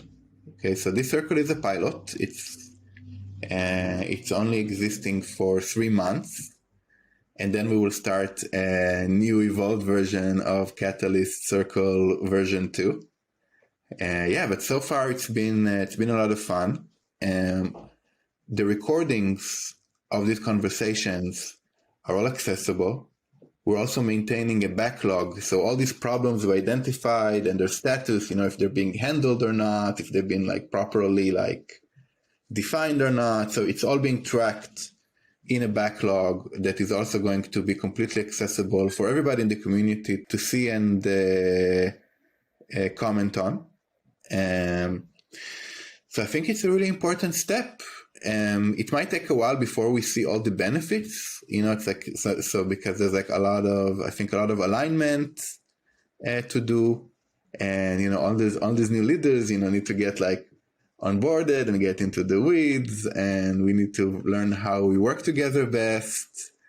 But so far so good, and just want to congratulate all the members of the circle, all the people who stepped up to the task, and the Catalyst community in general for having this new process, okay, to help us figure out what's best for the Cardano community. So now that we have a lot of people participating in Project Catalyst and we're moving towards Fund 6, what are some of the new themes that you're seeing emerge? The one I want to really talk that I think is really exciting is all the new challenges that were selected by the community. Okay, so what do challenges mean? It means the community is setting a goal, like some objective that we want to achieve together. And it's like a call for proposals, inviting people to make specific proposals, how to implement them. Fund 4 had 5 new challenges that were voted on, and they're going to start to be launched live in Fund 6. For example, we have the Cardano Emerging Threat Alarm. It's a challenge that how can we help stakeholders identify serious emerging systemic threats for the Cardano blockchain before a threat overcomes the system. Another challenge is multilingual resources. How can we motivate non-English speakers to learn and grow Cardano ecosystem in the next 3 to 6 months? There is one that is about DeFi and micro-lending for Africa. So how can we enable the creation of micro-lending and DeFi apps solutions that fits the African setting? We have one called DLT Entrepreneurship Toolbox.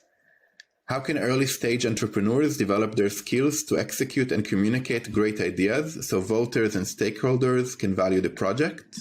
And partnerships for global adoption. How can Cardano enter in global partnerships with United Nations Development Program and World Bank Group to leverage mass adoption? So, all of these new challenges are just on top of all the other existing challenges. And not only that, but in a few days we're going to tally the results from Fund 5, and there'll be a bunch more new challenges. So this is all just one big setup to Fund 6. Okay, so Fund 6 is going to be incredible. We're going to have a $4 million fund in ADA. And there's going to be a lot of different challenges in it. And it's also going to be, I think, like a more like well-paced fund. Okay, so it's going to go on for 3 months. Okay, so there's going to be much more breathing room and time for the teams to create the proposals and to give feedback and to give assessments and to go through this whole registration and voting process. So I think this is the big one, and I'll be really delighted to come back here in 1 month and share a bit more. How is that going? So given that we're growing at such an incredible pace, how do new people get involved with Project Catalyst? The best first step for people who really want to get right into the weeds and look at proposals and make a proposal is to create an account in Ediscale. And I think a secondary way to do it, like if you want to get notifications and updates about the critical stages, like when voting starts, when proposal submission starts and ends, and all this stuff. There's like a specific Telegram channel we have called Cardano Catalyst Announcements. And I really encourage people to subscribe to this to just get next steps of the process and get more involved. That's fantastic. Dor, we look forward to seeing you next month on Cardano 360. Thank you. Thanks, Eric. Now, we have a new cohort of fully funded Fund 4 winners, and we've given them the opportunity to share a little bit more about what they're building on Cardano. Let's take a look.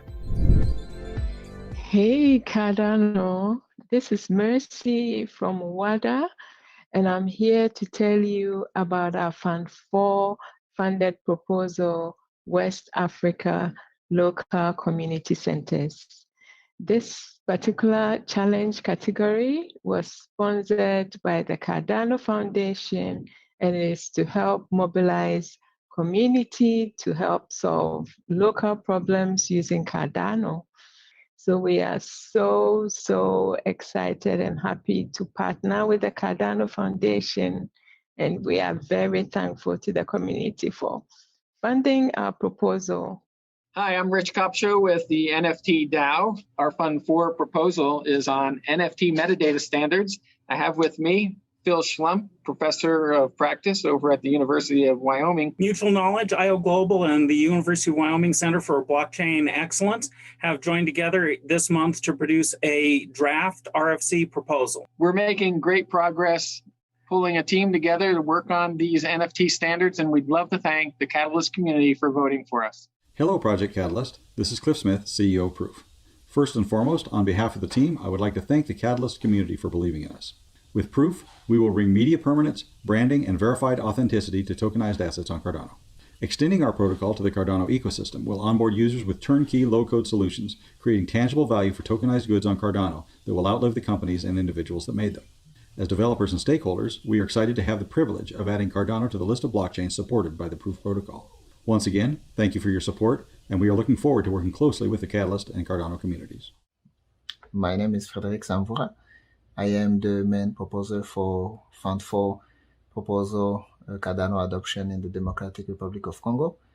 We thank you all for your funding and for your support, and we hope to update you very soon on how the project is going. Blockchain has a big role to play in developing countries, and we thank you for helping us continuing being part of this process. Thank you very much, and more news very soon. Around 700 proposals were submitted in Fund 4 and 5. It is more and more difficult to keep up with the increasing activity around Project Catalyst. Using transparent and objective filter criteria, we help you stay up to date with the Project Catalyst submissions by only relaying the acceptable proposals. The filter protocol is open source. The community is welcome to submit pull requests with their proposed changes to the filter criteria. We will create YouTube and podcast content to introduce the filtered proposals in an easy-to-digest manner. This will empower more people to be engaged in shaping the future of Cardano. Cardano community, 你好. Do you want Chinese-speaking people all over the globe to join Cardano? I do, and that's what I do. I create high-quality Cardano videos in Chinese to introduce more people into Cardano. Investors, developers, scholars, China, Malaysia, Singapore, Taiwan, all of them and everywhere. I have been doing this for 4 months now, and Chinese-speaking people are very interested in Cardano. I have so many stories that I want to share with you. Hello, my name is Quinn. My proposal, the Cardano Marketplace, was funded in Round 4 Project Catalyst. The project will focus on creating a generalized token display component in React. It will model swaps and bidding in Marlowe and Plutus, and will create a pre-smart contract alpha test for the marketplace. Please check out my project on Ideal Scale and reach out to me on Discord. Thank you. Hi everyone, my name is Ryan Morrison and I'm leading a project called Cardax. Cardax is a decentralized exchange and it's not just any DEX on Cardano, it's the first and only DEX that has one Project Catalyst. So thank you very much to all the Cardano community that voted for us. So what you'll be able to do on the DEX when it's live, you'll be able to be a liquidity provider and you'll be able also to swap any native tokens for another native token, so for ADA or for stable coins on the DEX. Go to cardax.io and then there you can learn more. Thank you. Hey there, I am Aiden Rankin-Williams. I am the co-founder and community director of Playermint. What we're all about is trying to create a more rewarding experience for gamers through the use of the Cardano blockchain. How we do that is by providing a fungible token system where gamers can get paid to play based off of their gameplay performance, and then a NFT marketplace where those gamers can use the token they earn to mint, sell, and buy their own NFTs. Thank you so much and have a great day. So that's it for July's Cardano 360. Thank you very much for joining us. And remember, please subscribe to our YouTube channel, click the like and click the bell to be alerted as soon as we go live every month.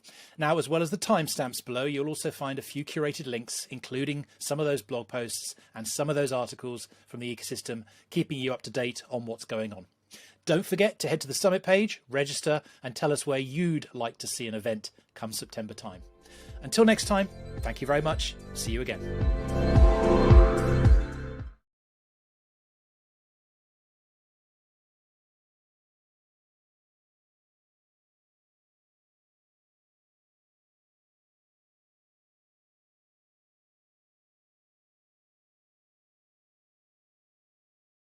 Guru A would sell a $2,000 product, and then affiliates for that would sell they would sell that person's product, and then sell a product that they previously sold for $2,000. They'll throw it in as a bonus for free if you buy through my affiliate link from Guru A. I was seeing my sales.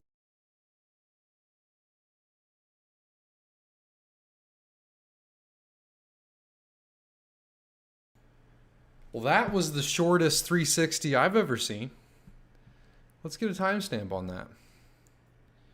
That was 74 minutes long. That is the shortest 360 I've ever seen. Let me close my door real quick. But yeah, that was surprisingly short. I enjoyed it. I learned a good bit. I thought it was a good little 360. Let me pull up the event. I took some notes for us.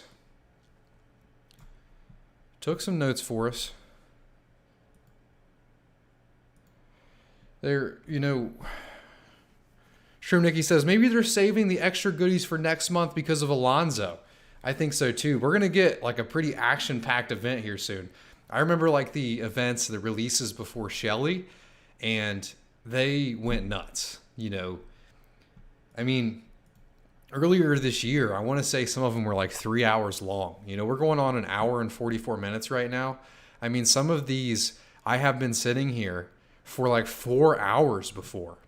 So we're at 2 hours right now. So, I mean, it's half the normal time. There are some of these 360 events where I'm like sitting there like, I can't possibly, you know, take in all this information at one time. You know, it's pretty funny. But the short and sweet is enough for me. Some big highlights. I took some notes as far as the big highlights, and if you made it till the end, first thing I want to say is thank you so much. I appreciate you coming to the watch party, and I appreciate your support for the channel.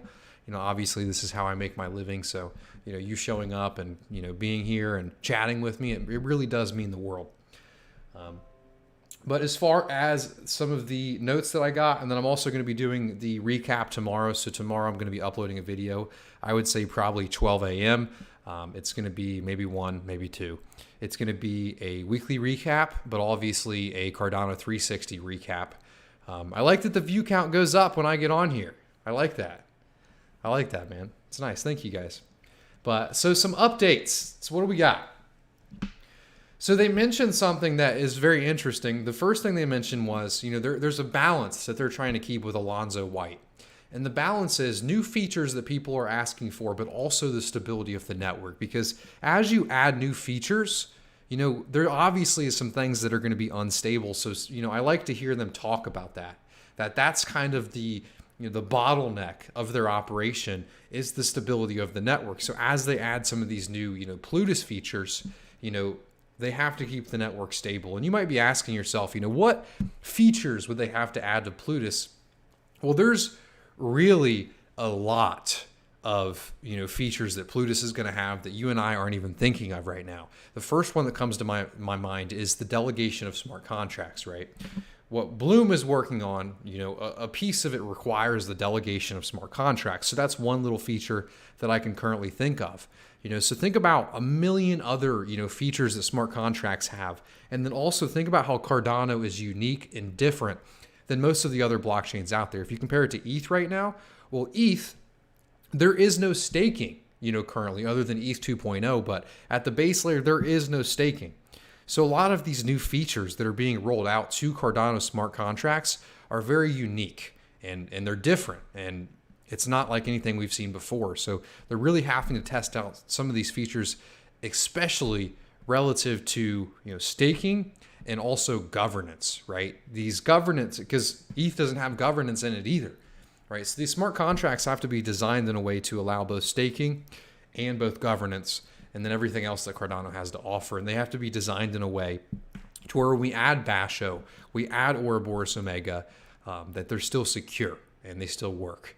And also you have to think about Cardano native tokens, NFTs, Cardano native assets, that has to, be written into these contracts as well. Because for Bloom, for example, we want to make a contract, we will make a contract to where for staking to Bloom, you are paid out rewards on top of your ADA rewards.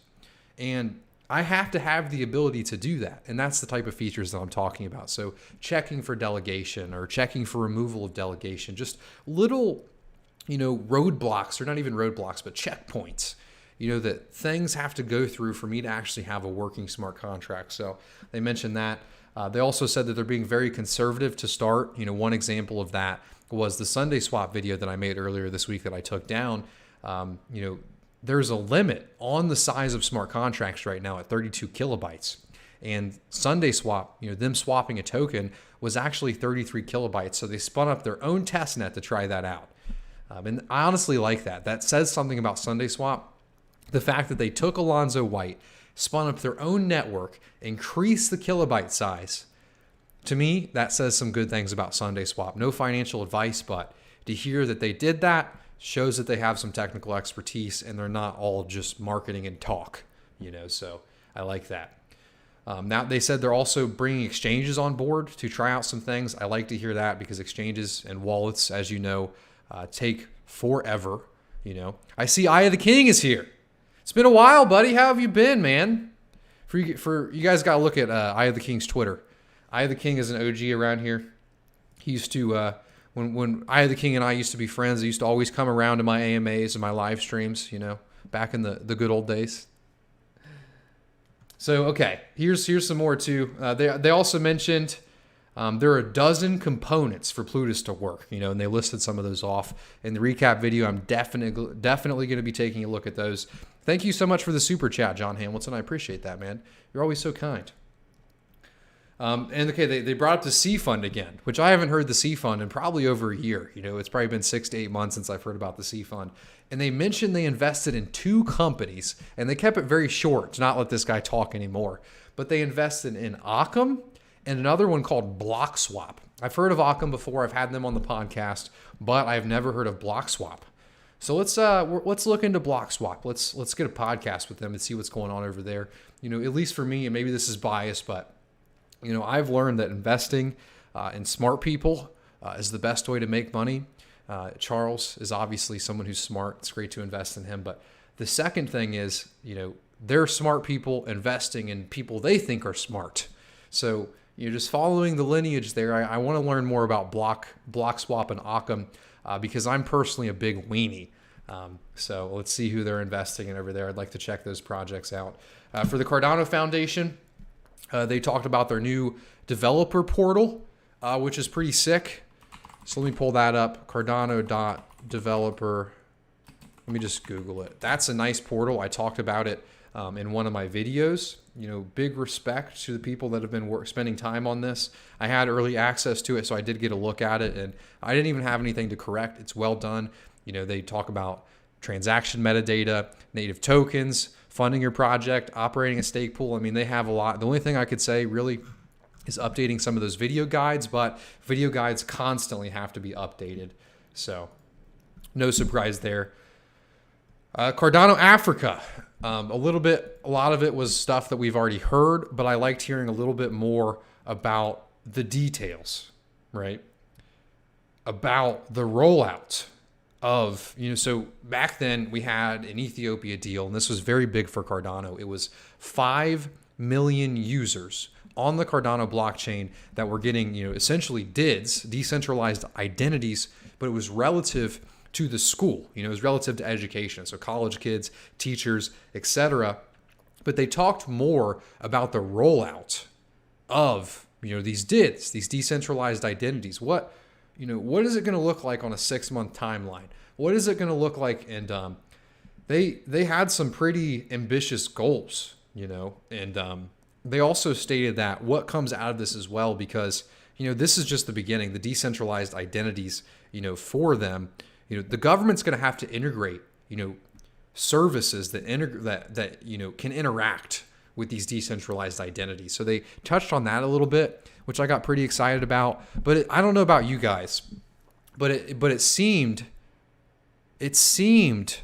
as if there was something that they wanted to say that they hadn't. Maybe this is rumors, maybe it's speculation, but I think that there's something going on there with Tim's smile.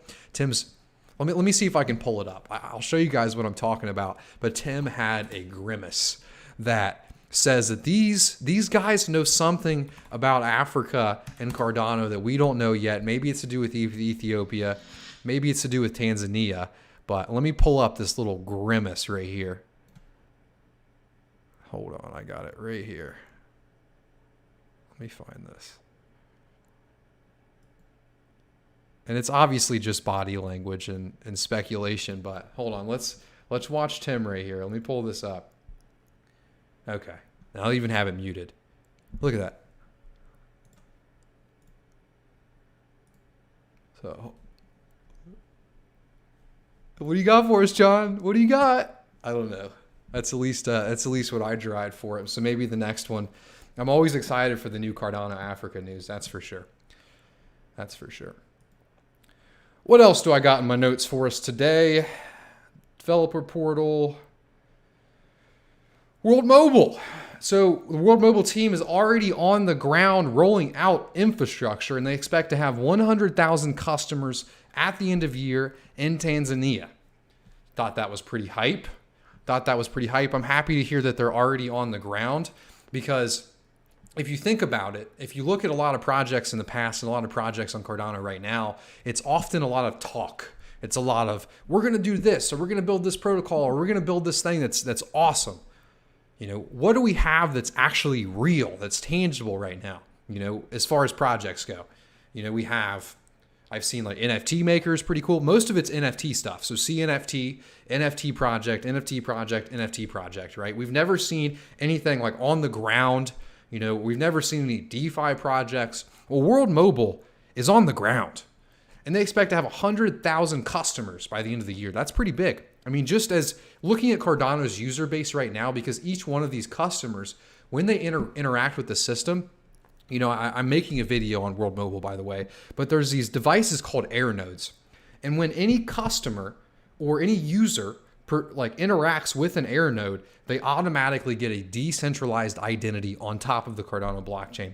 So when we talk about user acquisition, I mean, how many people are actually know about Cardano that have ADA, that stake ADA? What is that number? I want to say staked wallets is getting close to 1 million, right? So if this is true, I mean, that's a big increase in users alone. 100K users by the end of the year. I mean, if staked wallets is at 1 million, like I thought, that's a 10% increase in Cardano users by the end of the year from one project that is World Mobile. Very cool. They're already on the ground running. They've been doing this for 3 years. When I talked to them on the podcast, very excited about that project. So Door from Project Catalyst. We got some good Project Catalyst news. Also, for the Cardano community, they invited Lena onto the team. Ben O'Halen, he's been an awesome guy. He's very helpful. Any questions or concerns that you have for him, that you raise to him, he will make sure that the right person knows. And I've always liked Ben. He worked at the Cardano Foundation originally, but they let him go. And then IOG quickly picked him up because they're very smart. Ben's a great guy. But recently, they just hired another person onto the team, Lena. Lena on Twitter is the Cardano girl. I've seen her a lot in the past. She's been very helpful in the community. She's done a lot, especially for the NFT community. So I'm happy to hear that they brought her on. And I'm also curious.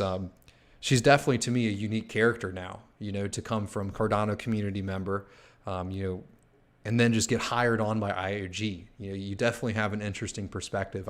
I'd be interested in talking with her to see, what that transition really meant for her. It's interesting.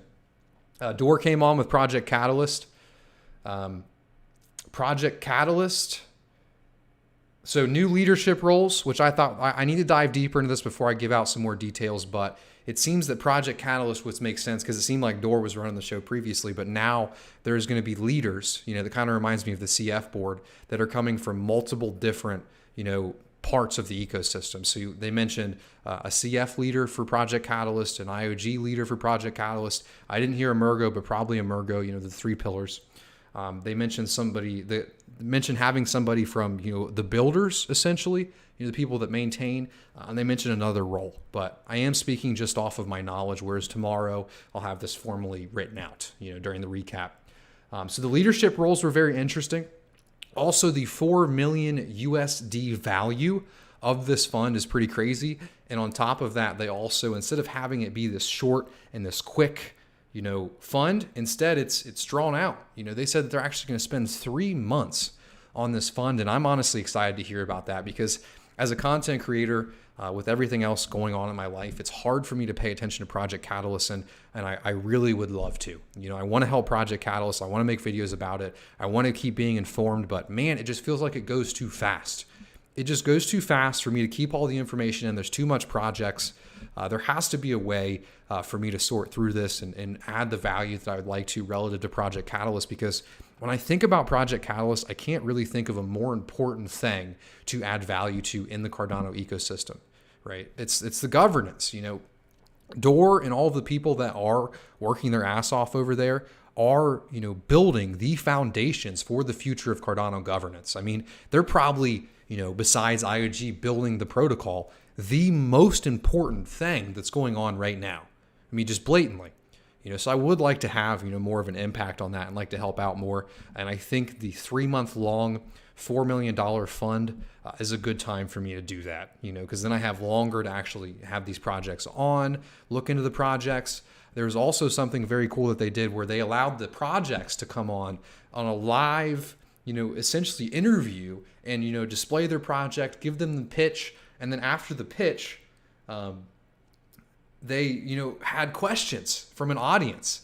And that's very cool to me. I think that's a good format that I would like to tune in on. But that's all the notes I had for today. So tomorrow, obviously, I will be doing the recap I'll probably upload that anywhere from 12 a.m. Eastern Standard Time to 3 p.m. Eastern Standard Time. It's going to be a weekly recap and then a more detailed explanation of everything that I just went over, and also some weekly news that we may have missed throughout the week. I want to make a correction too. YouTube, I mentioned Amazon maybe accepting ADA earlier this week. It's not. I'm going to say that again tomorrow, but Amazon is not accepting ADA. I mentioned when I announced that it's from an anonymous source and it may be fake, but it seems inevitable, right? But I'll answer a couple questions before I hop off here for today. I really appreciate it again. All of you guys that tuned in today, it means the world. I appreciate you guys who tune in each and every week.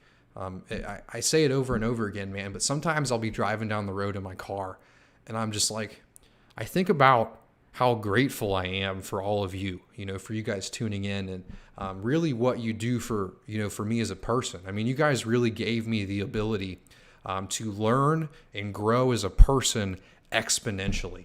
That's what I feel this is. Me speaking to a camera, me talking to myself is me looking at my ideas, and I am young, so it's going to take me a bit of time to grow, but I really think that this opportunity that I've been given is a very unique opportunity that is going to give me a lot of growth as a person. And I appreciate you guys for giving me the ability to be in this position to get that growth. Thank you so much. Me saying it doesn't really put it in there. And obviously it's like a pendulum. Sometimes I swing out of gratitude and swing back in, but overall I am so thankful for you guys. And we'll take a couple more questions before we hop off here. But again, thank you so much. Anyone else here trying to reserve an Earth node for World Mobile? Bloom would like to. We just don't really know how to. It seems like it's first come, first serve, and they're limited to 100, but Bloom would like to do that as well. What's up, Entertainment? I'm happy to hear that the developer portal was displayed today. Anthony says, love your show, pal. Shout out to my son, Ethan. Shout out to Ethan, man. I appreciate you tuning in, Anthony. Alan says, I saw that 72% of the ADA is staked. Yeah, to me, that's pretty crazy. I never thought the number would reach that high, and it seems very steady there, even after the price movement, from 30 cents to 240. Still pretty damn steady. Did they talk dates? They didn't talk dates. No problem for not being as common in here, Patrick. I appreciate you swinging by just for a minute. You should join the Catalyst Swarm on Saturday. I should. Is that kind of the talk event that I was just mentioning? Is that what it's called?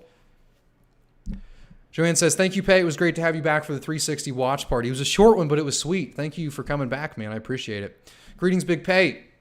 Could you explain why the Yoroi Daedalus wallet shows the rewards for staking from each epoch, while the Daedalus just lumps it up into one sum and keeps adding to it? Great question, King. So the reason that is the way that it is because the Daedalus, creators decided to display the information in that way. In Cardano, we have the software called DB Sync. We also have Cardano Node and Cardano CLI. Those three softwares, allow the Cardano network to work, and DB Sync is really what pulls all of the data from the network. And Daedalus is essentially just a viewer. It's a window into the blockchain. It's a window into your addresses and your private keys that are associated with those addresses. So if you don't like that about Daedalus, you can just recover the same wallet into your ROI, because remember, all these wallets are windows into your addresses on the blockchain. You're not locked. Daedalus isn't your wallet. Daedalus is allowing you to view your funds, and that's why it's so important for you to get a Trezor, because a Trezor allows as a block, for your wallet. Because when you can send money from your Daedalus or your ROI with a password, it seems like all your money's there, but it's not. Your money's actually on those keys. So that's why having, one of these devices, it is a person in front of. The only way I can send any money is through this Trezor. So the only way that anyone can steal my funds is if they show up, with a gun and hold it to my head. And that's why I told you guys I bought a gun, because that's my defense, other than, and obviously not keeping it in my house, of course. What are your thoughts on crypto YouTube channels being shut down? It terrifies me. I look up to what's her name? Susan Wojcinski. Please, Susan, don't take my career away. Please, Susan. We don't have any alternatives just yet. Appreciate your time and the info you provide. Thanks. Hey, thank you so much. Also, thank you for the super chat, Aunt Lynn. I really appreciate that. Why is Occam being invested in? They made their token on Ethereum. It's a good question, man. You're going to have to ask IOG for that. I don't got your answer for you today. No, that really is my aunt. So for sure. I swear. My whole family tunes in now. It's pretty funny. It's been a transition. How can I help in bringing my business to ADA? Too old and have no idea how to do it. I think, Robin, the best thing to do would just accept ADA for services. That's the start, and then, as you learn more, then you can see how other ways to integrate your business into ADA, but it's different for every industry. I'm going big on WMT and would love to stake to your Earth node once you run one. Hey, thank you so much. We'll definitely have one up. I'm just not sure, if we'll be the first 100 or, we'll definitely have one up though. I don't really like the way that I don't like the first come, first serve. If it's first come, first serve, then everyone should be able to put one up, in my opinion. Good content, Pay. Thank you for the hard work. Hey, thank you so much for tuning in, ADA 100, with the daily crypto news, daily ADA news. Do you remember when Charles mentioned someday stake rewards might be made in multiple native assets? Is there any update on that? No update on that thus far, but I could see that happening one day. Because you got to think ADA is the utility token. Let's say you have 1% of the ADA in the network and you delegate that 1% of the ADA to a pool. That pool processes 1% of the transactions now, right? So to have a payout in a different token, there would have to be something at the protocol level that allows you to delegate that token, or there has to be another reserve, in the network that's paying out those tokens, for staking. Or, your stake pool operator can just pay you those tokens on top of your ADA rewards, which is what we do here at Bloom. So, a Cardano Explorer is a window into one's soul. You're right. So are the wallets. How can you get WMT? There's a token sale still going on right now. No financial advice here. You may lose all your money. But if you're not in the United States, you can participate in that. Happy ADA payday to all of you. I already did my thank you, but thank you guys again. I hope you guys all have a good rest of your day. We're going to go ahead and close it off here for the day. But love you guys. I hope you have a wonderful weekend. I'll see you tomorrow if you tune in. So see you tomorrow. Gotta do my shimmy.